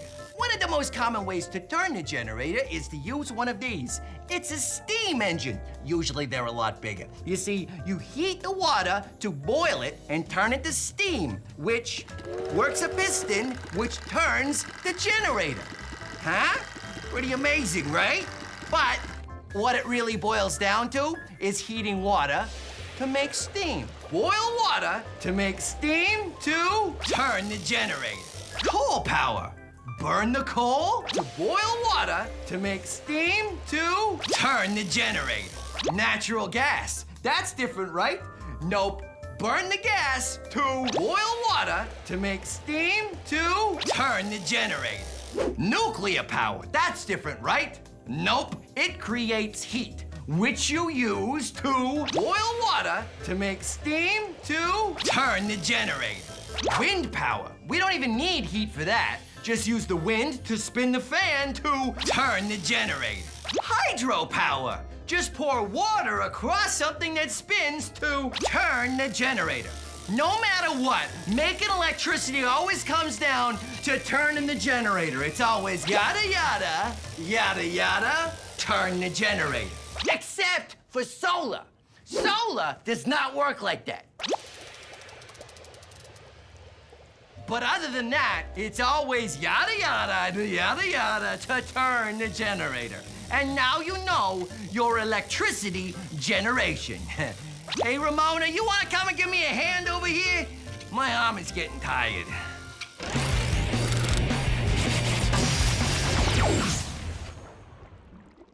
Whew, it is hot out here. Oh, in order to generate electricity, you need to spin a generator. Most forms of electricity generation work like that, but not solar. Solar panels like this one generate electricity from the sun's energy. So, how do they do it? Well, this is a solar panel. Okay, it's not really a solar panel, I just sort of put this together, but it works the same way. There are 2 plates, and on these plates are electrons. I've got golf ball electrons up here, ping pong ball electrons down here, but they're all the same thing. Now, this happy little fellow is a photon, energy from the sun in handy-dandy particle form. What happens is photons come from the sun and hit the top plate and knock some electrons from one side to the other, like this. And that knocks over some electrons. Now, these extra electrons travel up a wire in the form of electricity, and we can use them to do work for us. Then they change to the other charge, go back, and we start the process all over again. That is how solar panels work. But remember, it only works when there's sun and photons.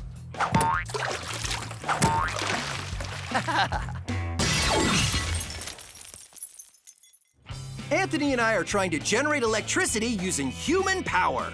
Spinning the generator didn't work too well, but we found if we used some gears, like those on a bike, it worked better. You know what we need is like one really hard pull, like all of a sudden. Using gears is a great way to get work done. The good news is there are generators with gears already in them. That means if we can turn the spindle once, the gears inside will spin the coil a lot of times. The only downside, turning the spindle gets harder the higher the gear. Anthony and I attach a spindle and then we wind up the rope, which takes a while. Okay, so the plan is, it's on a big spool now. Yeah. And you just run as fast as you can. Got it. And we'll hopefully get as many revolutions as we can, depending on how fast your top speed is. Okay. Sounds good? Sounds good. I can be pretty quick. Okay, good. All right. Ready? On your mark. Uh-huh. Get set. Uh-huh. Go. How much electricity did they create? 24 volts. Actually, not bad. That's enough to power their own personal scooter. Not too shabby, boys. We need like a hard pull all at once. Yeah, something like really big. So what if we could get like really high, like up there? Could we attach the generator up there? You could jump down from there. And I would hang on the rope? Yeah. Yeah, it's good, but I don't want to jump from up there. Oh, what if we put a pulley up there? That and would then the work. rope goes through the pulley and then back down, and then I jump from somewhere much safer, like just on top of here onto a crash mat or something. That sounds great. And that's my full body weight on the rope. That sounds great. All right, high fives. Yeah. Tidal power in 60 seconds. By now you know that in order to create electricity, you need to spin a generator. Scientists and engineers are always coming up with lots of new ways to use natural forces of the Earth to spin a generator and create electricity. One of those natural forces is the power of the tides. You see, the water in the oceans doesn't stay still. Every few hours, the water, or the tide, goes out. And then a few hours later, it comes back in. So if you attach a paddle wheel in the water and attach that to a generator, when the tide goes out, it creates electricity. When the tide comes back in, it creates electricity. That is how you create electricity using the power of the tides. It's water power. In fact, hydroelectricity is also using water power. Do we have time to talk about hydroelect? We don't have time? We don't. Okay, maybe come back. Hydroelectric power in 20 seconds. 20 seconds? Okay, hydroelectricity comes from water. Hydro means water. So all you have to do is find a place where water pours down from a height. And you can put a generator in there, and ta-da! You're creating electricity with the power of hydro. Ha ha ha ha ha! I did it. Anthony and I have pulled and pedaled, and now we're going to hang on to the rope and use our whole body weight to spin the generator as fast as possible. Okay. Okay. Crash mat. Uh-huh. Let me test it out. Looks good. Yep, it's good for crashing.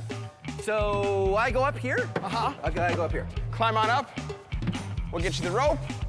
Got your helmet for safety. Helmet for safety, crash mat for safety. So we have the rope, and it goes up through that pulley, and then back down to our generator with a spindle on it. And as I fall, the spindle will turn. Exactly. And hopefully the speed of me falling and holding and yanking it down as hard as I can will be the biggest spike of electricity yet. That's right. We'll be measuring it on our multimeter here. Okay. Okay. Ready? You ready? Yeah. Here we go. 3, 2, 1. I jump down and my whole body weight pulls on the line. Oh, that was awesome. That was like our biggest spike ever. That was amazing. All right, high fives. Biggest spike ever. Is it enough to power my house? Nope. How much electricity did Phil generate? Almost 30 volts. How much does he need to power his house? 120 volts. He's still off by quite a bit. Well, we've learned something. Nuclear, Wind, hydro, solar, natural gas, coal power. It's all great ways to generate electricity. Yeah. And human power, Not so much. not as good. No. But human power is more fun. Yeah, way more fun. Yeah, so your turn? Yes! Okay. Give me, You take the helmet and I'll take the multimeter. Okay. And then we'll go and we'll do it again. Okay. Wait, I gotta wind it up.